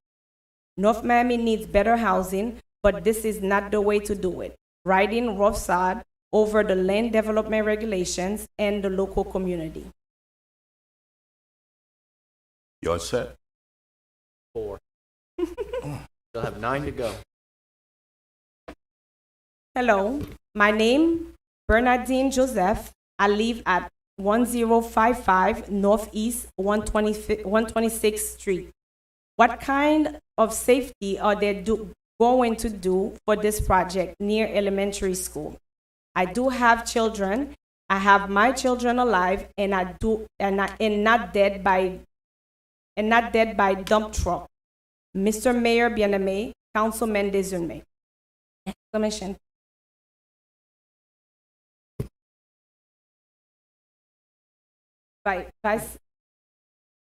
Vicenda Posada, 1060 Northeast 127th Street. I am very concerned that the City Council has so far approved a new development project to build 358 apartments on the next block from my home on Northeast 127th Street. To push this project through the approval process, the city held an illegal planning commission meeting in which only 3 of the so-called planning commissioners were actually serving members of the commission. You have also so far approved a 15% reduction in online parking spaces for this project, which will force many of the residents to find somewhere to park on my and my neighbors' swells. And worst of all, this project will place 8-story tower blocks directly across the street from my neighbor's home, towering all over our homes and yards day in and day out. So I am asking you to please take a step back and require these developers to lower the height of the tower blocks as they approach Northeast 127th Street and to provide enough on-site parking for his tenants. To mitigate these adverse impacts as the city land development regulation requires. Sincerely. Vincenda Posada and Jose Posada. To whom it may concern.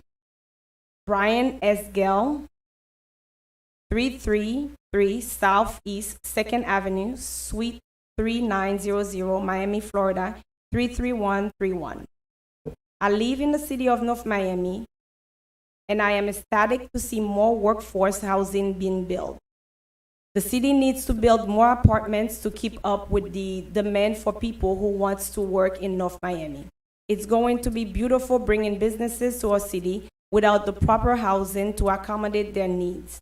I am very much in favor of the Gardens residents. Thank you.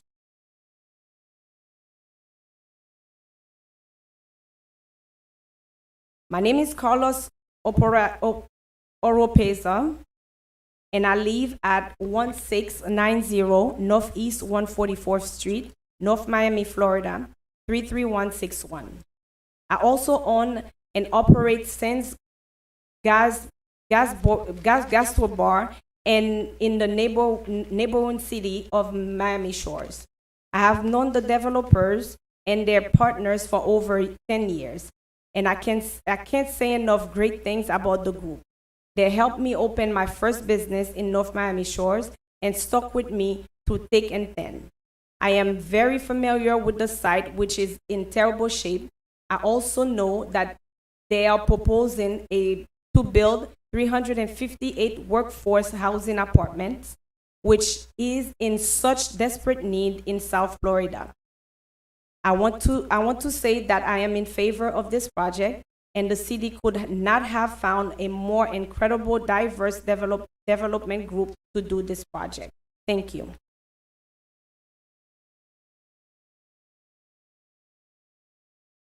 Victor Nieto, 2150 Sanssouci Boulevard, apartment 208, North Miami, Florida, 33181. Putting an 8-story building directly across the street from single-family homes distort the character of their neighborhood without their approval. It is totally arbitrary and negatively impacts their quality of life. In order to put private profits before human needs, the city is considering quadrupling the density of their neighborhood. This is an injustice, and if you go ahead and approve this project, we will not forget it. Significantly reducing the quality of life of the current neighborhood as well as the surrounding area is not acceptable. Citizens of North Miami needing to go west of I-95 would double their travel time to reach it via 125th Street, especially during school hours. Not providing 1.5 parking spaces for the occupants of the proposed building goes against the city's own rules. You have a chance to reflect on these issues and come up with some compromise by the developers. Do not approve this project as it is presently proposed.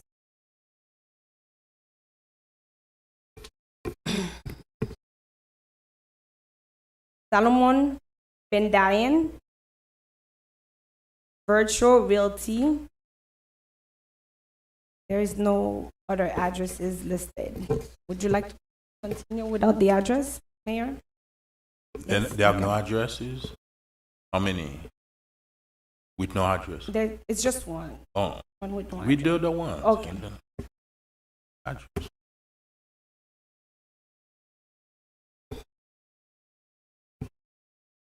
Peter Seidman, 1345 Northeast 129th Street. Section 3-206 of North Miami's Land Development Regulation, LDRs, defines the standards that must be met for approval of a site plan. These conditions include, in subsection L.4, that it is not represent an obvious and significant departure from the established development patterns of the immediate vicinity, which will have a deleterious effect on the community character. The immediate vicinity is the community of single-family homes on Northeast 125th Street, putting an 8-story building right across the street from single-family homes is exactly such a departure. You already ignore other sections of the LDR designed to protect the people of North Miami from the adverse effects of uncontrolled development when granting this project to a conditional use permit in July. Now you are being asked to double down on that mistake by approving a site plan that has not remedied the adverse impacts you failed to address in July. This is the largest residential building project in this part of North Miami over 40 years. It is not too late to slow down the process and get it right.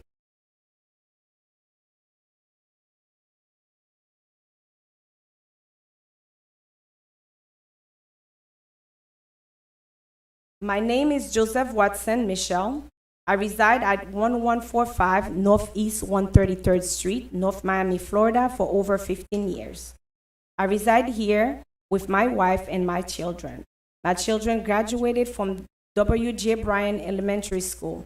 The proposed development is 6 blocks away from my house. For over 10 years, I used to walk my children to W.J. Bryan Elementary School. I used to walk by these old, dilapidated buildings between 126 and 127 from 11th Avenue to 12th Avenue. People used to hang out there and sell drugs. The place is beyond repair and ruined. I remember telling my children that North Miami can do better. Finally, North Miami is doing better. I attended 2 meetings and saw the plan for the site and the project. I want to say thank you to North Miami and the developer for creating and bringing a beautiful project to my neighborhood. I know my property value will go up. My children will be able to see the new North Miami. I strongly support the project, and I encourage the city council to approve the site plan.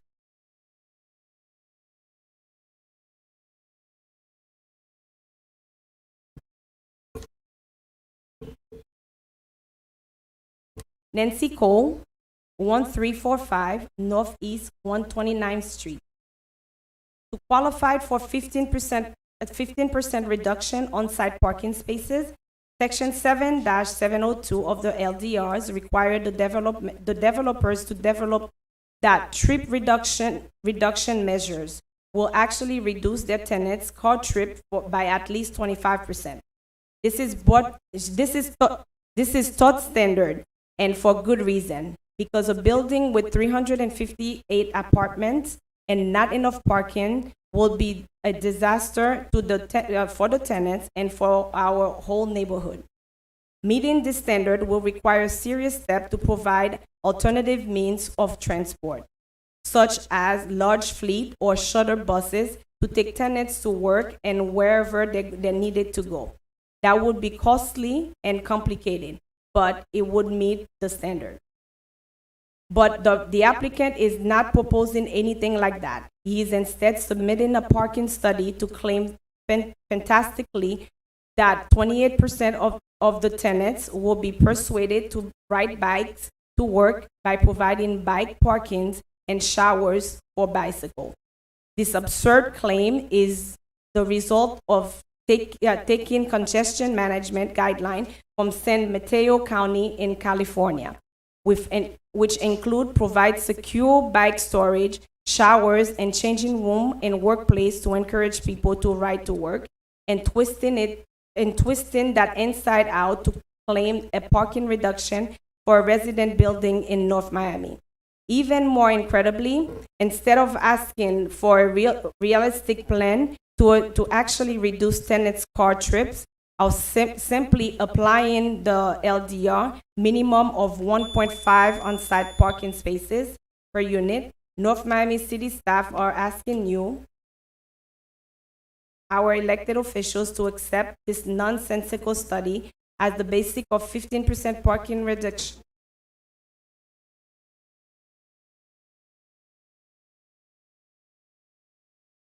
I have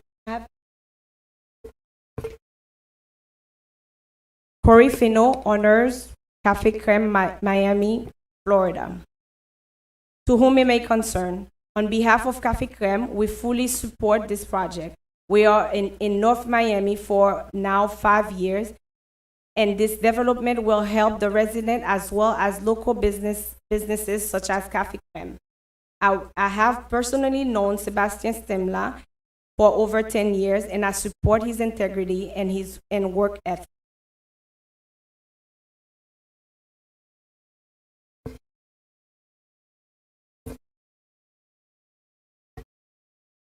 Carrington Williams, law office of Carrington Williams. My name is Carrington Williams, Esquire, located at 822 Northeast 125th Street, Suite 105, North Miami, 33161. I've personally known Sebastian Stemla for 3 years, and during his time, I have had nothing but positive experience with him and his team. I am 100% in favor of this workforce housing development.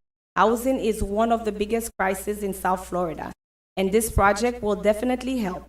It will clean the areas in front of schools for our kids, lower the crime rates for our families, and boost local businesses owners such as myself by inviting new people to explore the neighborhood we all have.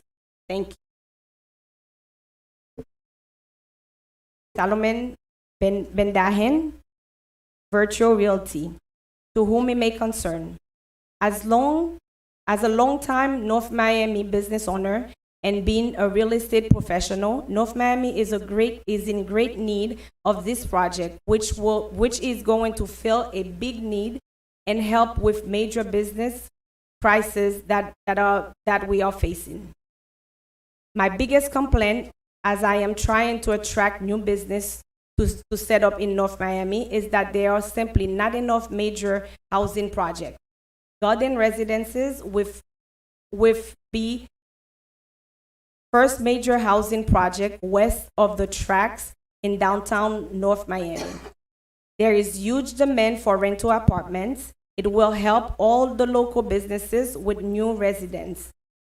It's really going to clean up the area in front of an elementary school, and that had a lot of crime. I've seen Sebastian's plan, and it's a beautiful project. Sebastian is a great person and has been great for my business. He really cares about the tenants and his projects, and he cares a great deal about North Miami community as a whole. It's a great thing for the city overall.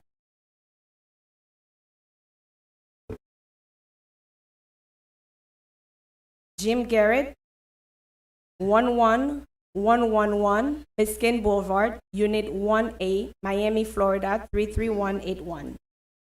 This proposed structure will impose a 8-story high density flat wall for the residents along Northeast 127th Street from Northeast 11th Avenue to Northeast 12th Avenue. It will be the same square block building already constructed with a new Biscayne 112 rental apartment building located at 11200 Biscayne Boulevard across from Miami Jackie Club outside our city limit. This proposed project will increase traffic along 5 intersections: 1, Northeast 12th Avenue and Northeast 125th Street; 2, Northeast 12th Avenue and Northeast 126th Street; 3, Northeast 12th Avenue and Northeast 127th Street; 4, Northeast 13th Avenue and Northeast 125th Street; and 5, Northeast 10th Avenue and Northeast 125th Street, which 4 out of 5 intersections are boundary lines of historic W.J. Bryan Elementary located at 1201 Northeast 125th Street.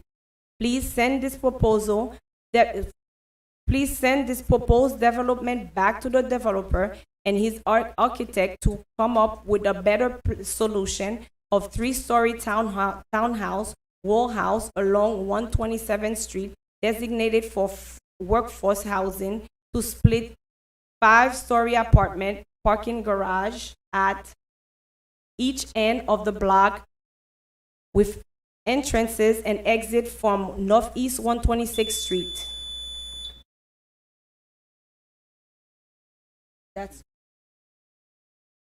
That was the last one.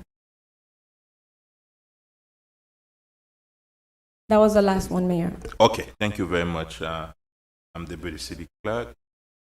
And now let's close public hearing. All members. Councilwoman Timothy. I'll be brief. I know that the applicant hosted a meeting on July 6th with the community. I know we received tons of emails, several meetings were planned, but I will say that the site plan was sent yesterday. So with being 2 back-to-back meetings last week and now having to review a 50-page site plan and trying to see what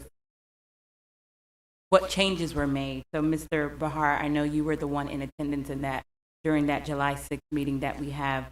Could you recap what changes that you guys considered from that meeting? Sure, it'd be my pleasure. Primarily, we heard the residents in opposition of having on-street parking along 127th Street. We completely eliminated all those spaces and we provided the whole frontage with landscaping. In addition to that, the entrances to the development became put on 11th and 12th Avenue. So we listened to the neighborhood, what was viable, and we incorporated those changes into the site plan. Thank you. And also, were the bike lanes incorporated too, along with the design? I'm sorry? Were the bike lanes incorporated? Yes, there were. And we shifted the building forward to 126 as much as we could possibly physically do that. Okay. And also, what is being done to mitigate flooding in that area? All our water will be retained on our site. Everything that is within our property, every inch of that water will be retained properly in our site and deal with correctly. So you guys were in communication with Public Works to ensure that. Did you guys identify any additional draining that maybe? Yes, correct. All the wells, everything that is required, we will be providing in our site. And you mentioned a traffic demand management. Can you elaborate further? I will let Sebastian. Sure. That's a. So when we worked with Kimley Horn, they said, it's kind of like what comes first, the chicken or the egg, right? So we want to promote people to use bicycles. We want to promote people to use public transportation. So downstairs in the building, there will be TVs that'll talk about what time the buses come, hopefully what times the future Brightline trains will be coming. And just provide the additional parking as well as the bike lanes to promote a city that's much more walkable. And lastly, with knowing that you guys have an 18-month timer expiration date or whatever on this project, what's your timeline? Because it looks like it has to move kind of quickly in order to keep up with the CRA funding. Sure. So we committed to the city to have a fence up by October 20th. I'm happy to say that we did that. Our goal is to demolish before the end of the year, to break ground in hopefully March. The construction time frame, without any kind of crazy delays from any other COVID-related issues, is typically 18 to 20 months on a project like this. So we expect this to be built in the beginning, first quarter of 2023 is when we probably get to PCO.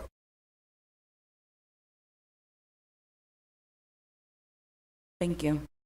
Thank you very much. I do. That's good. I do. Yeah. Okay. I do have a couple of questions. Thank you, Mr. Mayor and Commissioner Timothy. Follow what Councilwoman just mentioned. I would have liked to see this a little bit earlier.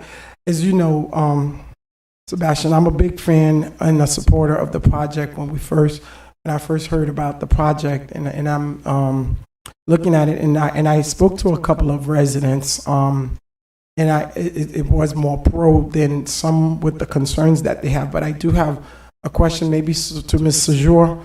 But as we wait for Ms. Sejour to come up, was the plan change in terms of the height from the last time that we saw? No, it's remained the same. So Okay. most of the building is 8 stories. There's one little piece that's 9 stories above the lobby. And that's always been from the get-go? That's always been from the get. Okay. Yeah. That's what I No, thought. I take it back. It has not been from the get-go. When we created the entrances on 11th and 12th from 127th, there was one slide that showed there's a little porte crochet to enter. So to compensate for those units, we added a 9th floor Okay. to the property. But it was 8 story. Yeah. It was never like 3 story. No. Okay. But that's what I assume. I just wanted to get that on the record. There was I'm sorry, Councilman, there was a rehab grant, the one that was rescinded. Yes. That was a rehab, and that's probably the sign that's still on the property. That's This is probably- just a 3-story rehab, and I spoke to the CRA director and staff that when we're putting out project signs, we want to make sure that, one, they're adequate, and we're not putting it up before it's time, because right now it still says Nomi Village, which is a 3-building rehab, which is probably confusing people who are driving in front of that development. Yeah, so that was the initial goal when we bought the property. Once our engineers went in there and we looked at the cost of actually doing it, it was completely counter prohibitive to do. So then we came back with a bigger project. Yeah, I would say, again, concur with, Councilwoman Timothy, that I would like the engagement to at least be, but of course, this is her district, would have been a little bit better with us in terms of, I don't know how long it is since I spoke to about this particular project. But I did, when I saw the plan, I just trying to run through it. Looks beautiful. We excited, trying to have it on and getting the calls and not having the adequate response. But now my question to Ms. Sejour regarding, I heard 3 residents, and I was on the phone with 2, mentioned about illegal meetings. I'm like, how is that possible? I didn't say anything. I just kind of listened. Did we do anything illegal, Mr. Attorney? Well, Tanya first, and then we'll. Yeah, that's really a legal question. I'm not aware of any illegal advice. So, Mr. Attorney. Defer to attorney. Yes. To opine on that. Question, sir? The question is, and we heard it tonight, there was a meeting that was held that was illegal. There was 3 members that June, what was the date? I'm sorry? June 17th. That was illegal. Tonight's the first I've heard of it. Oh, okay. I've heard it. I'm not aware of any issue like that. Please, thank you very much, sir. Public hearing is now closed. Thank you. So did we have a quorum at that meeting, Mr. Sejour? Please, sir. Please, thank you very much. No interaction, please. So what I can tell you about the Planning Commission, my deputy, Jennifer Warren, sits as the legal representative of the city. We also, I think you realize, when I came here, all of the boards would only have one person giving legal advice. I changed that for all the boards, so they actually have an attorney, Gary Held, longtime attorney from Miami Beach, who was at that meeting. So at a minimum, at that meeting, there were 2 lawyers.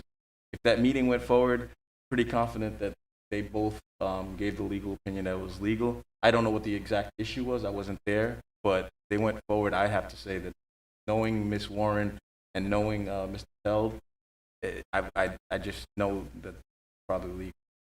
Yeah,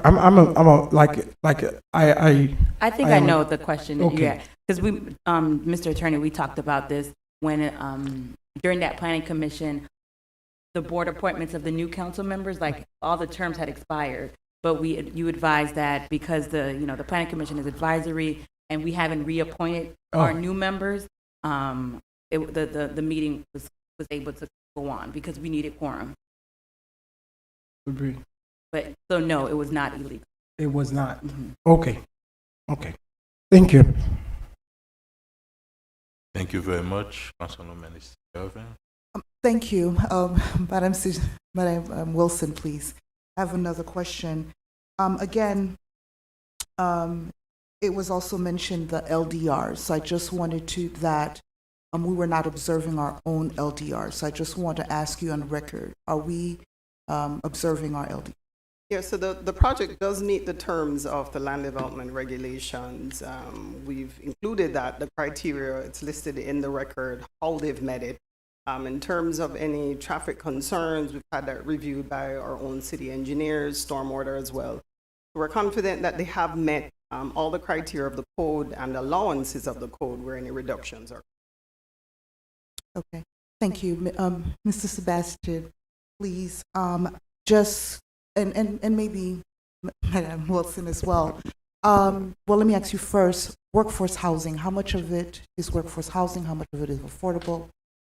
So there are 38 units by covenant that's been committed through the CRA funding that was provided. They've committed to providing 38 of those units, the total number of units for workers.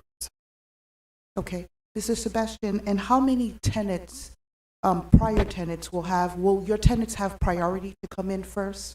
The CRA is in charge of providing the 38 units. So this is not something. I don't know what the CRA intends to do, whether it's for city employees, police officers, teachers, prior residents. Any residents would have to meet the same not background checks, but applications that anybody else has to do. But I also want to mention that when the original project was 384 units, so we had committed 10%, which is 38 units. When we came down to 358 units, we still honored 38 units to the city, although we should have been at 35. So we also kind of made sure that we were doing the right thing. Right, so I would just like to state on the record that I would like or persuade you to at least consider some of the residents that were living there before to somehow give them a priority to be able to come back home, and be a resident. I believe all of the questions for now. Thank you. Mayor, may I? Yes. One second. As we were talking, I got an email from Jennifer. So what she said was, following that meeting, in the abundance of caution, at the following planning commission meeting, they ratified the actions. So even if there was a deficiency, the planning commission reheard the item and ratified what they did on the question. I'm sorry, Mr. Mayor, one Yes. more question. In terms of utilities, I just want to make sure I heard that it was going to be underground, right? Correct. I'm very excited about that. Yeah, Okay. Understand the $15 million the CRA put aside for the project is for infrastructure. Most of the infrastructure to address flooding, drainage in the area. That. And secondly, I heard parking questions. And do we have any parking issue? Can you elaborate on that? It's like there's a reduction in parking. Correct. There's a 15% reduction that's allowed within the LDRs. So the applicant has applied for that, was approved as a part of the conditions permit. We did have our city engineer review that to make sure that it was satisfactory for the project, and they did gain an approval from the city. How many space for a bike? I mean, there's going to be an abundance, but I think there's 64 that are secured, and then we have bike shops, and bike rooms and locker rooms on 2 different levels, parking as well as in front of the building and in the back. So on the plan is 64, but I think it's actually. It can be used for parking? In case? No, these are rooms that are secured only. Also, you rooms, Yeah. okay. Yeah. Thank you Mr. very Mayor, much. if I Yes. may, when did you say demolition would start again? We are hoping that it'll be before the end of the year. For the end of the Yes. year? And are Permits you just gu- came out of Durham. It has to go to City, North Miami, and then we're ready to go. And so will you be in communication with the schools to ensure that maybe try to do it when school is not in session and so forth, so that, you know, any safety concerns, kids with asthma, whomever in the area are aware when that process is happening? And I'll have some other questions offsite. Sure, 'Cause yeah. And I think that's a great recommendation. One of the things I want to make a note of is NV2A, who's the contractor that we've chosen, is currently working with doing a school in the Gables, which is Gulliver. And so they're used to working with the schools, but we will definitely be in contact with the police chief, with the schools to make sure that we can mitigate. But everything is contained within the site either way. So the site is so large, it makes it really, really friendly for development. So nothing is going to be, not going to cause any additional traffic or anything of that sort, because it can work within. You're going to have, it's going to be fully fenced. Correct. It is already fully fenced. And we'll Oh, it's already, okay. to do all the entrances from 126, not even have this of a 127 or well, everything will be within the site. Fully fenced and cover the fence. Yeah, it's already covered. With Okay. the screen, and we will make sure that's With screens. Yeah, it's already been screened. It's fully covered. Oh, okay. Yeah. Oh, Pretty haven't pictures tried. will come in weeks. Thank you very much. If there is no further question, I motion to approve tab O. So move. Second. I have a motion made by Councilman Desume to approve the item at tab O. The motion was seconded by Councilman Galvin. Councilwoman Timothy, how do you vote? No. Councilwoman Estimate Irvin, how do you vote? Yes. Mayor Bieneme, how do you vote? Yes. Councilman Desume, how do you vote? Yes. Councilman Galvin, how do you vote? Yes. Motion carries with a 4-1 vote. Thank you very much. Thank you. Looking forward to working with you guys. Thank you very much. Now tab B, discussion with sanitation. Tab City's B. administration. Discussion regarding sanitation.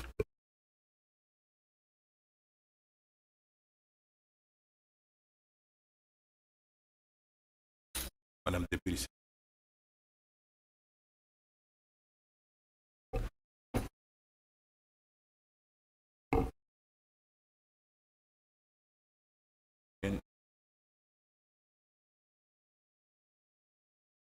At a previous council meeting, we had, it was suggested that we needed to look into where we actually charge our sanitation rates. That was a request by Councilwoman Timothy. And so staff is going to kind of go through the process.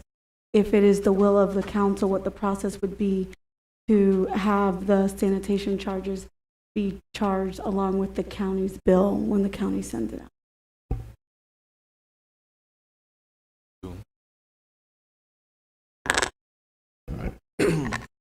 Good evening, Miguel Augustin, Finance Director. This evening I'll be going over the process that is required to, per state statute, to get a non-ad valorem assessment on a property tax bill.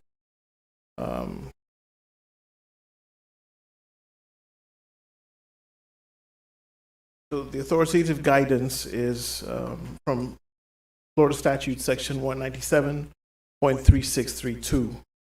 And that guidance allows municipalities such as us to be able to levy and to assess the collection and enforcement of non-ad valorem assessments on the property tax bills. But to do this, there is a specific process that must be followed. First of all, Miguel, I thought you were going to show us the bill and what's going to be removed from the bill at tax. What part? Oh, well, I was told to talk about the process. If you want me to talk about... you want the process? No, you can. Yeah.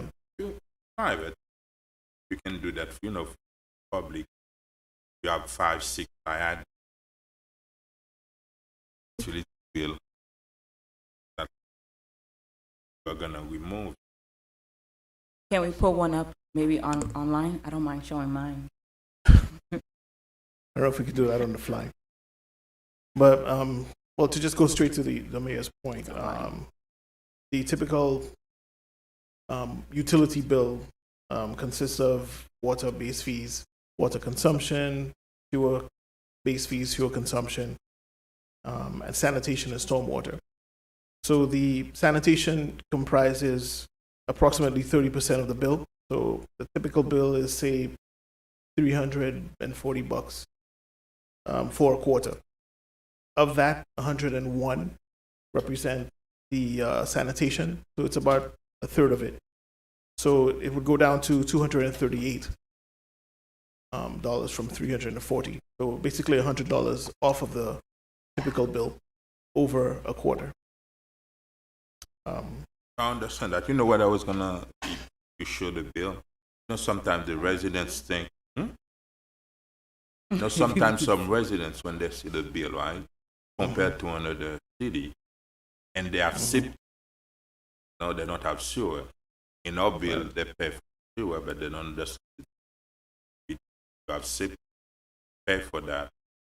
This is the city of Miami, where most of them have sewer line. They have to pay for it. Okay. We show all the different line items, components. so Well, I didn't prepare a slide for Yeah. that. I was more prepared to talk about the mechanics of actually making such a move. But the first discussion, before we look at the mechanism, do we want to move forward with that, or we find out? We're moving forward with Mr. The idea of moving the sanitation part of the utility bill to the property taxes, I think that's the first discussion we need to have before you can tell us, okay, all the that done. And I think we discussed that multiple times. I know. Got to see if we have Again. up there, if we agree first before we move forward with the process. What will be the process? Do you I guys would want to allow. know what the process Yes, is? no. I would allow the you know, wanna hear the the process? councilwoman. No, there's no process. I mean, I know the process. I mean, I don't think the residents really care about the process. They really care about how much they're paying. So I would like to, if my colleague would indulge, if you know, the commissioner who purchased, who bought the item up with, if you mind, I could go. Yes. You want to know why you try Yeah, to no. accomplish Yes. by So coming up in with it? briefing with the manager, with staff, I wanted to look at ways to bring solutions to this quarterly every 3 months we're getting this water bill, and now, we just raise rates again, and they're always gonna keep going up and up and up. So you hear the calls, hey, Miami Gardens doesn't pay this much, Miami Shores, and I have to explain to people it's not a water bill, it's a utility bill. You're paying for sanitation, sewer, and water, where in other cities, this portion of it is taxed to what is tied to the property tax. So if I'm just looking for ways to say, hey, how do we bring solutions? Because right now, we're getting ready to have drones of residents calling about this water bill, because it's all they call it, is a water bill, although it's a utility bill. And why is it going up? Why are the rates constantly going up? Why am I paying so much? Like, I get cussed out by my mama every 3 months about this water bill. But today, just to mention, today I just received 2 emails from FPNL. One for my business, one for my private property.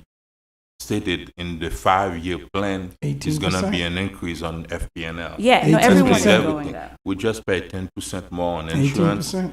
FPLN is going to be an increase of rate. Miami-Dade County, there is an increase of it's across the board. It's not Miami. No, and I understand, but the same way rates are going up, fees are going up, but livable wages are not going up. So that's our problem right now. We don't have a $15 an hour minimum wage. It's that's getting, for Alex. My water bill this month was $421 for a household that has 4 people. Yeah, neon. So if it's the will of this council, and I hope it is, if we can have staff explore the option to look at putting this on the property bill, because if you're paying your property bill, if you're escrow and you're paying it monthly, if like my house, we don't escrow, we pay it yearly. Yeah. I don't mind taking additional 100, 200 on the property taxes, opposed to seeing a huge jump in this water bill. This is just my perspective. And secondly, I think when you just look at how our water bill, especially with it being quarterly, there was a resident who had a leak in July, didn't get her bill to, well, she didn't get her bill to August, and realized she had a leak for 3 months. So now that leak is leaking over the 3 months because we're only checking the water meter every 3 months. Now she has a $7,000 bill. And this has happened over and over and over. I've heard all the cases, you know, when people have a $7,000 bill, an $8,000 bill, it's because the leak happened in the beginning of the billing cycle. 90 days later, hey, the leak is there. So this is just one option to kind of reduce this bill that has been a crisis. I think we've been through that before. Yeah. Huh? If I may, We've been through and I that know before. Scott is sitting there as a historian on this. Oh, yeah. If I may, and I do want to thank, the councilwoman, because when I first got on this council, that was the first thing I did too. It made sense to me, but I had to look at historically what happened, and I had to understand where we are. And you have to face the reality. I think you mentioned part of it. And I always go back to my neighbors because, I guess my district will be part of the district that probably, well, it's almost everywhere because people are not making a whole bunch of money. You're going to have to pay it somehow. So all you're saying is you're shifting it. Now, keep in mind, if they are struggling paying a 3 months bill, and we trying to do what we do, and I think the councilwoman at the last meeting, we said here, because as a result of that program, and I think you as the PIO, that's why we came up with the Nomi Fest concert, to raise money, to try to help them out, because we know that the clientele that are having a lot of these problems, a lot of these water bills, the utility bills, so they got us saying the water bills, they're not really too expensive when you look across the county, and I've done it, and across these other cities. However, because of where we stay, these people not making much money. They have to send money back home, and the living wage, like you say, it is what it is. So if they get a $300 bill, like I get, if you look at my bill every quarter, it's going up, slightly. To me, because I get a little salary, it's okay, but it's a crunch. However, if you have 3 or 4 kids, which that means that they're spending more water, but you're right, they're not making much more money. So no matter how you look at it, if we really trying to help them, putting it on the mortgage, you know what that does? We will be having people losing their homes. Because when you get, right now, my tax is about $1,500 or $1,600. So, and that's okay. That's what you get from a property. So when you do that, Miami-Dade and all of these people are going to get their money somehow. So it's not that we're going to put it annually and then it's just going to drop. That's going to help us out. If that was the case, we would have done that. So we made the decision many, many years ago. It's better, let's work with them with however it's going up instead of people losing their homes, because that's the reality of it. Because if they cannot pay a 3 months, $300 or $400, whatever. I just got somebody right now who sent me on WhatsApp a $740. Oh, she sent that too? And she was in the DR. She was not even here. I'm sure she's watching the meeting. And I'm pretty sure she's giving me. So she will get like $100 bill every month, and she'll be very happy.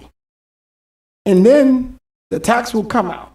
So that $1,500 that she's paying over there, I don't know if that's going to go up to $2,000, $3,000, whatever. So the problem would be they will still have that issue. And that issue will be worse because now that's their house and they have to pay.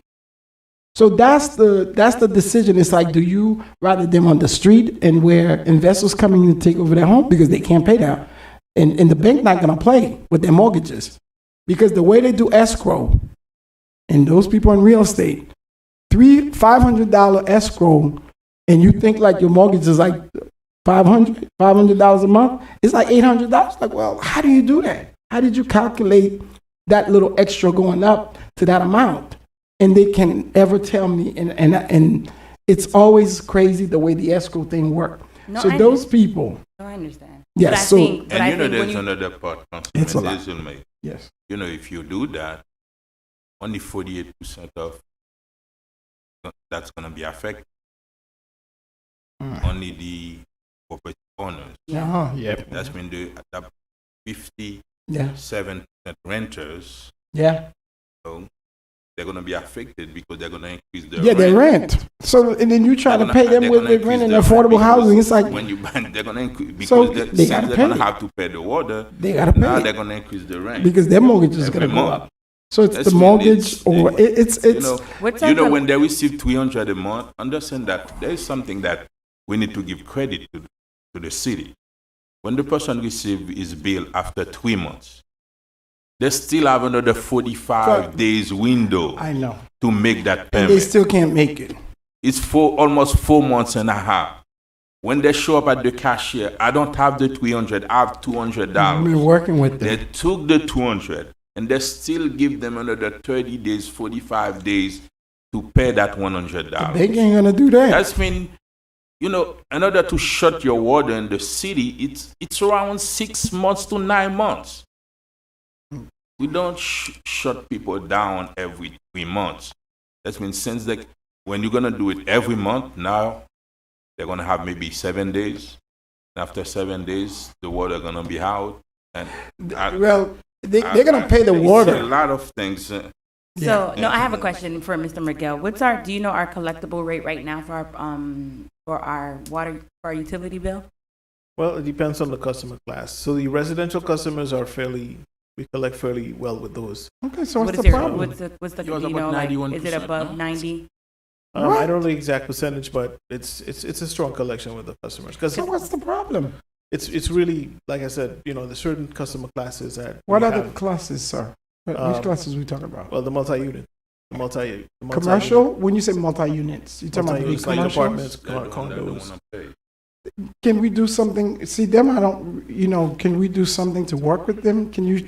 Okay, I asked you that question the other day and you never gave me an answer. You could turn off my water. Why you can't turn off their water? If the people are paying them.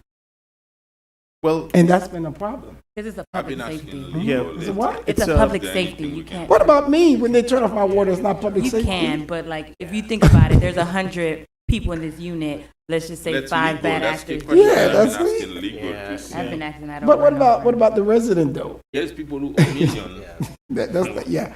And I think we have a lot Jeff, can you say something? Can we get a Madam firm? Attorney, Don't Madam do it, Dad. Teresa, Don't do it. What's the the question, sir? attorney, can we do something? Those people who owe The- the city millions and Yeah. they cannot So we shut their discussed, water. well, I don't want to repeat something that was in the executive session, but we had a discussion about moving forward in the executive session today. The executive session today. No, not for one, not for that. No, we Right. said for all. Right, so we were holding, and that Oh, was okay, based on a okay. decision on Okay, there. okay. And I with see. respect to others, we You do have working on it? demand letters out. Okay, okay. So Let me- we did move that, but the other group, we had to handle differently. Let me ask a question. Can we, Mr. Attorney, can you do legislation, what she said, only to the building and the homes stay where they are? Because I don't have no problem with that. We can look at it. Okay. My guess is that there's sort of constant because you're treating the classes different. I mean, they're all. Well, you're doing it right now. So where's the outreach? You shutting up the regular people, but not the building, right? And what I have concern with too is that we don't know the building isn't collecting money from They their are. residents They and are. They are. pocketing it or doing something They else are. with it, right? They are. They So are. you could be a tenant inside one of these buildings and They're you're paying- paying every month. Every You're month. struggling, you're Condos. paying- Mhm. right, and then the condo association isn't actually fulfilling their duties. That's one of the concerns I have. That's what it is. People are paying. Sorry. Yeah. And we have some sewer only accounts where we can't shut off the sewer either. Some of these condo associations that are outside of the city, they get their water from another municipality, but they're connected to our sewer system. They don't pay either? But, well, we can't shut off their sewer. No, but they pay. The people outside. Well, some pay, some don't. There's no one-size-fits-all solution Right, to exactly. it, but we do need to become more aggressive and Aggressive. proactive with Yes. collecting from those who owe us money. Or put because- lien on Right. things like Yes, that. can you Yeah. do the lien? I have a spreadsheet. If I pass that spreadsheet around to the community, they'd be like, "You're owed how many millions of dollars by Oh these my buildings, and you're in what kind of deficit hole?" That I know I'm getting off topic, but I've said my piece. I'm sorry. So we do have a number of liens. We did do a set of demand letters. We are dealing with another, the other group in a different fashion, based on our conversations. So we've been working through that. Each one, like you said, they don't all fit in the same. It's it's different. There are issues with shutting out an entire building versus, individual for a day that you can go back on and you can kind of connect. But just so that I wanted to, before we spoke as a board, almost a year ago, the board spoke when we discussed during COVID not to do the shut-offs so quickly. And so actually over this year, we have been not been doing those shut-offs in the manner that we used to do it before, and that was because of COVID. So while we're sending notices, we did do that over the last year, so I think that also exasperated, but there was a decision by the board to have compassion to the residents, considering what was happening during COVID. I have no money. That's the problem. So, Thank may you. I? And Yeah, you yes. spoke yet. Oh, Thank you. oh, yeah. Thank you. Yes. Councilwoman Timothy, you're suggesting just the sanitation portion to be put. Yes, because if you look at the water, our utility bill now, there's like a county tax that we're charged, like about $13-14, that I'm sure it's because of the administrative. No, the county tax fee, just the tax. the 20 So I've asked staff to look at ways to, hey, if we did send this back over, I'm sure that fee would also go back over, identifying further savings, because we are no longer administering that process. But I know it's something that they would have to go back and speak with the county and work out the logistics. Now they're collecting more than they would usual. But it was just an option, because I know in a couple of months when these new rates take to effect, everybody's phones will be blowing up. So And it'll be I'd worse. rather them call they'll call their county commissioner about a building No, calling their. they'll come here. They'll still come here. We're right Yes. around Have the we- corner. That's the have- thing. That's why they don't complain about FPL rates, because FPL doesn't have an office on 7th and You get to 125th FPL. Street. That's why they don't complain to Target, because Target doesn't have an office. Right. We will always be accessible and a target, sorry, So for have we, people's complaints. so have we ever had a workshop where we've asked the resident? Yeah. We've Before asked that? them, yeah, have we asked them if they prefer to have? I think Since I've been prior here, for me so being I'm here, just asking. Yeah, we I passed mean, it passed after it. we tried. They had to retract it. It's Because the been people, explored before. It They predates passed you, it. Councilwoman, but this would make the third time we've Yeah. tried to do this, and every time it's ended exactly like they Mr. had passed DeSilva it, has said. I remember, and I was on the Yeah. council. And I think, people will you know, I don't want to mention the mayor, and then they had to really quickly figure that they made a mistake. Yeah. Because the people, the resident didn't realize, oh, Jesus. Because I'm telling you, the problem is they don't have no money. So that's the real problem. So how do they get money? And this would be the best for us. We know we get this. This will be the best thing for us as a city. You know, everybody's paying, but we are not. We just have to work with what we got. So your clientele, again, your clientele servicing them, they ain't got no money. So if you know they don't have any money, you're putting them somewhere. The bank is not going to be as helpful as the manager said, where we were able Yeah. to say, let's have some compassionate and don't shut. The bank going to foreclose their house. And then what? Then it's going to be, well, you, Commissioner Timothy, made me lose my house. I know, bad. Councilman, you said, I remember when we started the Emergency Utility Fund back in 2015, and I know that the board, the foundation has started, but I think we have like $30,000 in the account, but there's no one to We have a- administer this program. So to say that, hey, we started a program and we have funding for it, we have $30K in the bank, but we're not administering the program, it's almost like, why did we do it? So at what point do we say, hey, let's find some different solution. Do we give it to a CBO to administer? Do we give it to No, a we Sunlaw or will. whomever? We did. And ask, for additional funding. Like every time one of these got a developers come grant forward, writer. that could be a part of a community benefit package that they put $10,000 to that fund.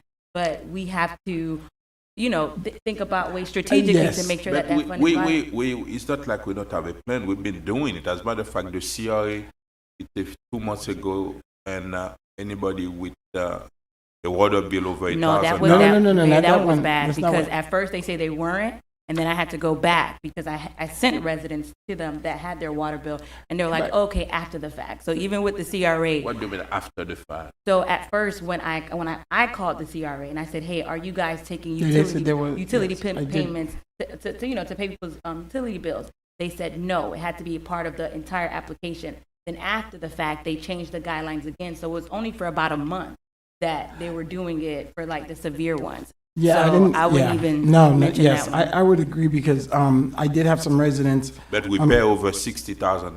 Well, I don't know It's not who. like they did. It's I don't know if most it was likely water District bill. 4 have the least.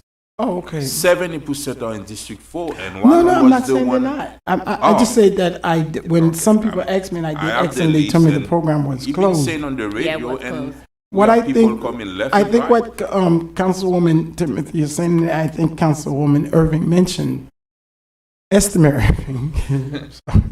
Excuse me.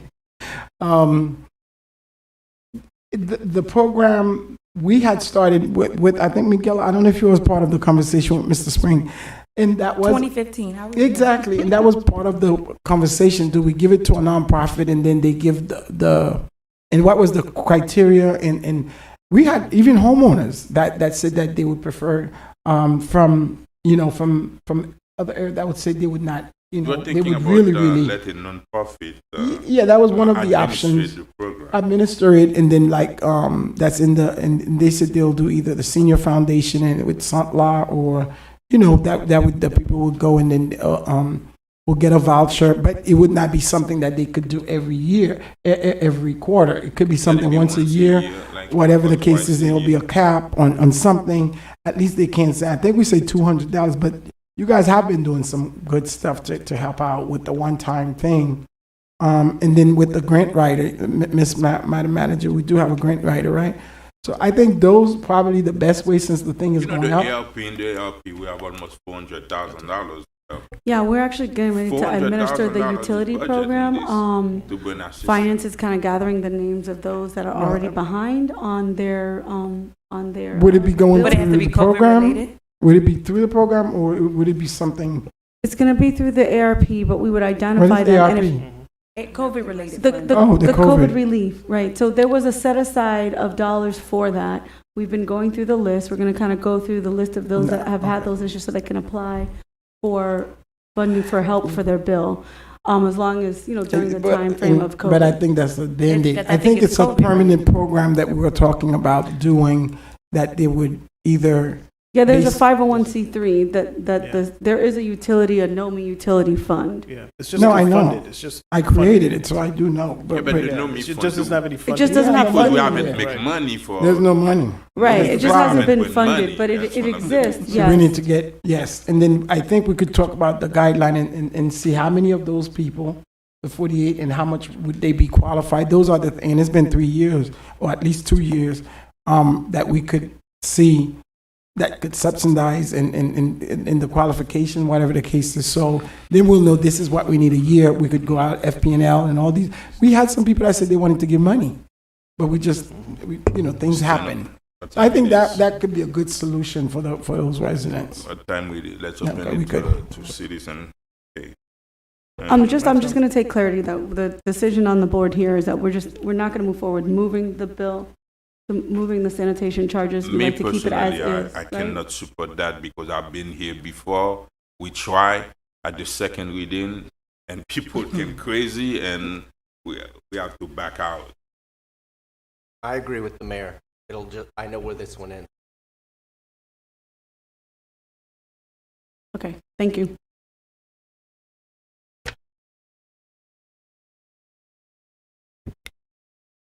It's not. Citizen forum. Citizen Forum is Bernadine. now closed. Oh, Bernadine, 1055 Northeast 126th Street. What kind of safety are they going to do for this project near elementary school? I do have children. I want my children alive and not dead by dump truck. Mr. Mayor BNMA, Councilman Desome. we with that was already. read during, Yeah.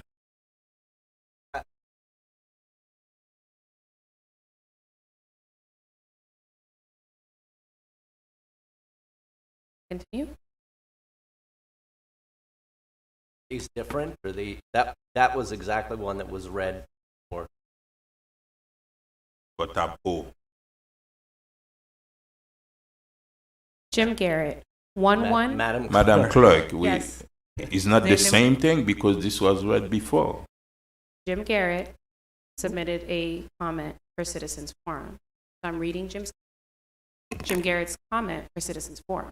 But is it the same comment If that it's the was same read comment for that was tab read O? at the same meeting, you don't have to read it again.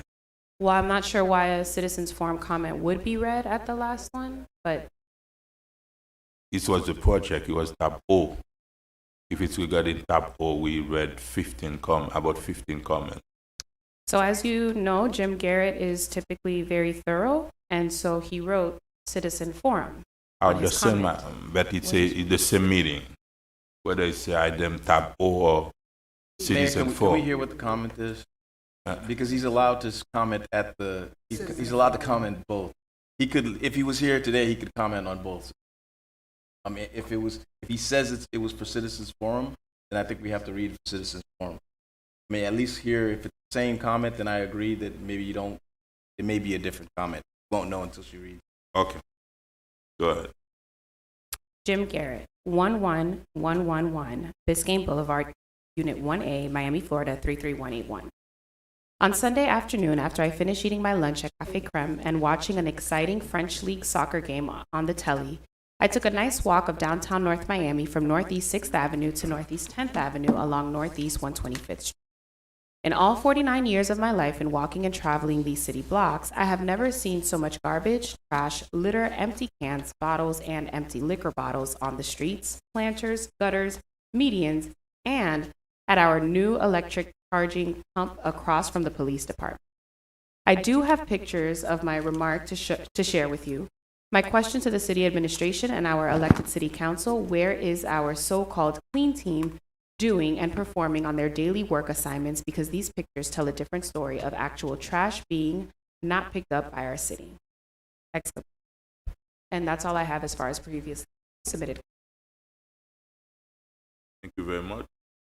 Citizen Forum. William Prevotel, 11950 North Bay Shore Drive. I'd like to pick up on something that was sponsored by the council, a number of zoning enhancement items, and they were presented a number of months back. The understanding was that these items that were presented, which were very well received, and in particular the former planning commission chair unanimously supported it without reservation, and that was to adopt the live-work agenda in our zoning code, to exempt upper and lower portions of buildings so that we'd have better buildings and better projects to look forward to, and to have increased height where possible, not changing density, but increasing heights to the benefit of the city for additional revenue and for larger units that would benefit everyone. These items have sort of sat on the wayside. I know there have been important things on the agenda for these last so many months, but we've not heard anything back. Really, they were supposed to be moved to Community Planning and Development. I've made many calls to Community Planning and Development and have heard zero back from them. I have made pleas to our city manager and have not heard it. And if we had these things in place, the last dozen projects that we've looked at and have approved of, which are all good projects, all of them could have benefited with these measures. So before we go further down the path and miss opportunities, I call upon our council and our city manager to please pick up the ball and let's proceed with these, these very viable measures to make our city better. The intention is to get an image of what we're trying to grow towards, what we're trying to build and view, not just keep on compromising ourselves and fitting in that box. It's trying to set a vision and aiming for that and be able to make it possible. Thank you very much for consideration. Thank you for accommodating me. Thank you very much. Public hearing is now closed. The report. Victory. Well, thank you. Good evening, everyone. I would like to take out the time to thank you for your engagement during Florida City Week.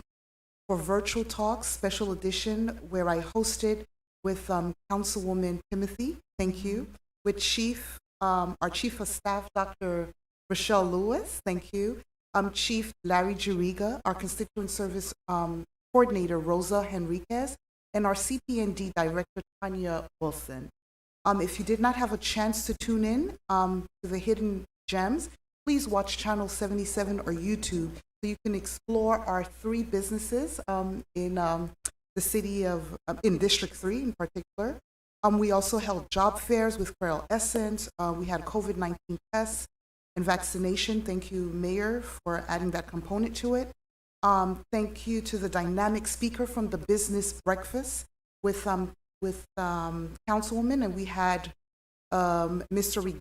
Lee, we had Miss Sherry Cola, Orlando Espinosa, Eric Knowles, and we were graciously graced with greetings from the Vice Chair of Miami-Dade County, Oliver Gilbert. We also honored 2 of our business leaders, Mr. Lex Pierre-Louis and Madame and Mrs. Nadege Vilsaint. Thank you, thank you, thank you. A special thanks to all of my colleagues who supported and participated in this activity, and a very special thank to Patricia Levasseur and to Rosny Augustin Jean-Louis that really put a lot of effort to making sure that Florida Week was super successful. Also, a special congratulations to our Youth Council Mayor, Cindy Jean-Paul, which lives right in my district, for being recognized as Student of the Month for Miami-Dade County Schools by our very own school board member, Dr. Steve Gallen III. So congratulations, Cindy, and thank you for being a role model to the youth here in North Miami. Are you into? Okay, and please mark, no, she's not. Mark your calendar for December 4th. Our monogram testing at Griffin Park is going to be, it actually was postponed to December 4th, where we're partnering with State Representative Dottie Joseph and Councilwoman Cassandra Timothy. Also, save the date for Winter Wonderland on Pioneer Boulevard. I'm sure that you've been seeing a lot of the renovations, the public art that we have. For Friday, December 17th, it says 5 p.m., starting at 5 p.m. If you are interested in sponsoring and collaborating with us, please contact Patricia Levasseur at 786-385-2576. I'm so excited about this, and thank you very much, and have a good evening, everyone. Thank you very much, Victor. District 2. Thank you, Mayor. I just want to take a moment and highlight 3 District 2 businesses that have been doing some amazing things in District 2. We have Mokondo Coffee that opened up recently a month ago, Paradise BB that is on West Dixie across from the Goodyear. It's like a new business. These kids from New York opened up a really dope bread shop that serves wine. Pretty dope. Check them out. And Sommelier Valley also opened up a wine shop on 120. So we do have District 2 businesses that are on and popping. Just wanted to take a moment and shout them out. And also just wanted to send my prayers to the family of the construction worker who passed yesterday.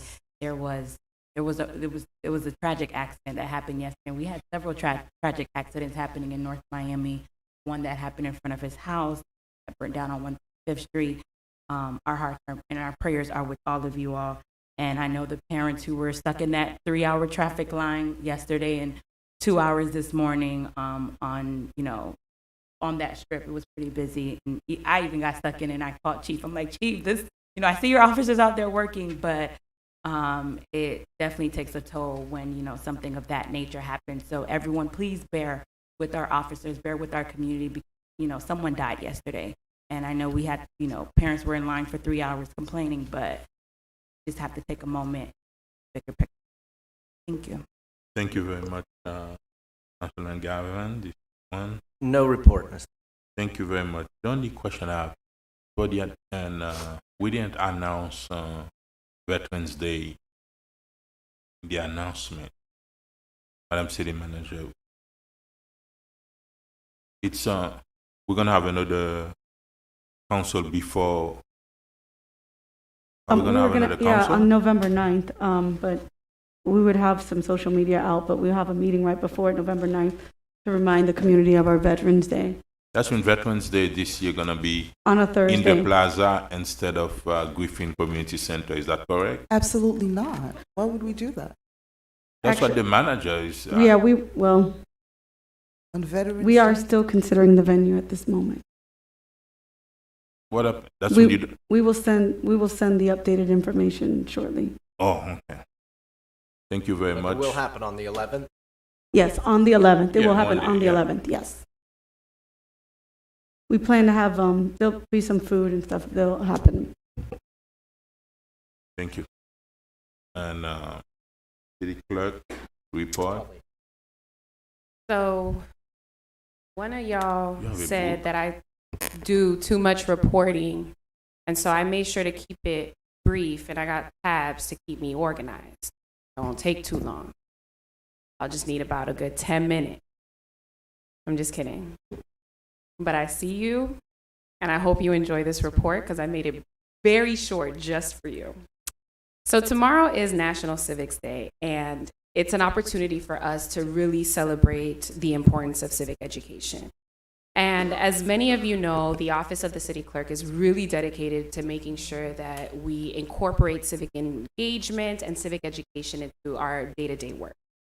And while we do a lot to promote civic engagement, at least through voting, we know that it is not the only way that people can be civically engaged. And it's really only one aspect, and it's kind of like the culmination, right, of civic engagement. And so we try to find ways to educate even our youngest residents so that they can be prepared to engage in what's happening in their local communities. Because really, government doesn't work without people. And when I say that, I don't mean any of us who work here. I don't mean any of the elected officials. What I'm really speaking to are the folks who are truly dedicated to their local communities and are willing to be a part of their democracy.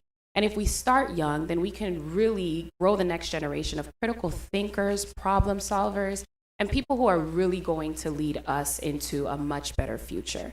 And so as part of Florida City Government Week that was held last week, we put out a series of videos featuring some of your favorites. We had a star on there. His name is Jeff Cazot. He had a whole little cartoon there.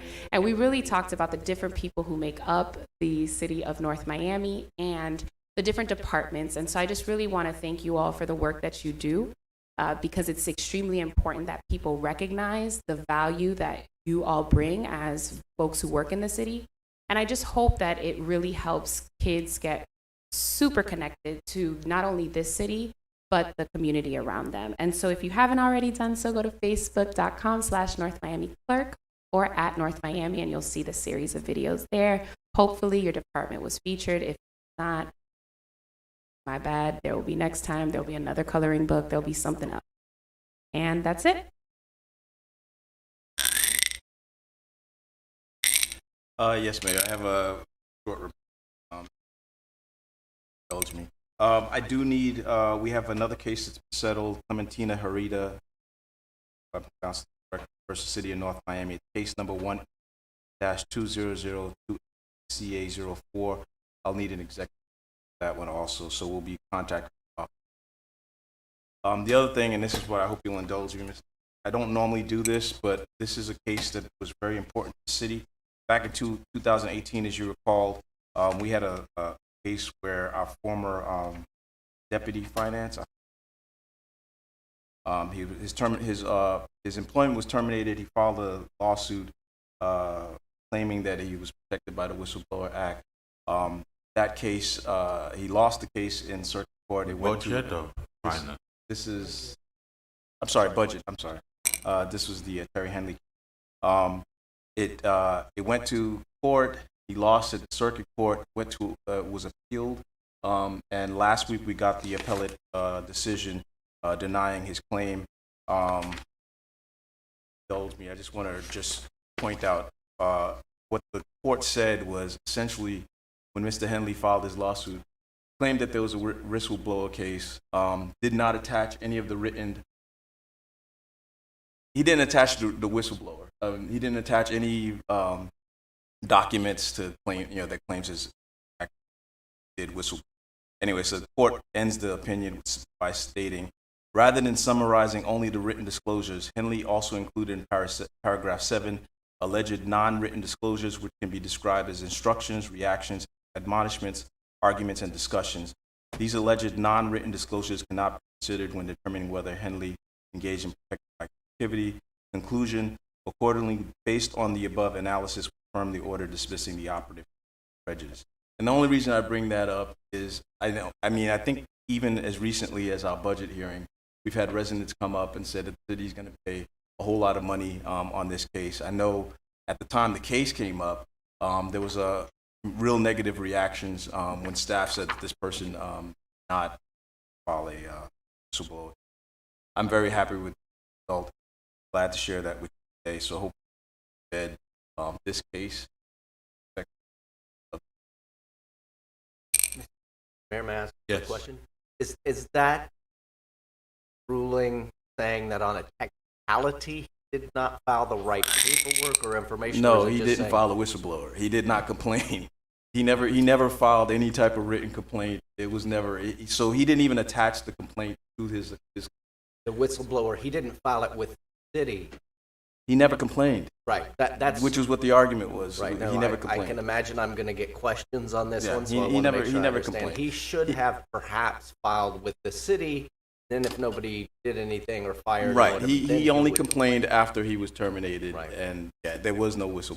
Yeah, I think that's one of the big things that people misconstrue. If you're going to blow the whistle, you got to blow it when there's something to lose. You don't blow the whistle, so to speak, after gotten caught. Exactly. Thanks for indulging my word. Thank you very much. Madam City Manager, your report. No report. Deputy City Manager, your report. Chief of Police, your report. Thank you very much. Can I have a motion to adjourn? I have a motion made by Councilman Galvin to adjourn, seconded by Councilman Desilme. All in favor? Aye. Any opposed? Motion carries with a 5-0 vote. It is 10:03 p.m. As always.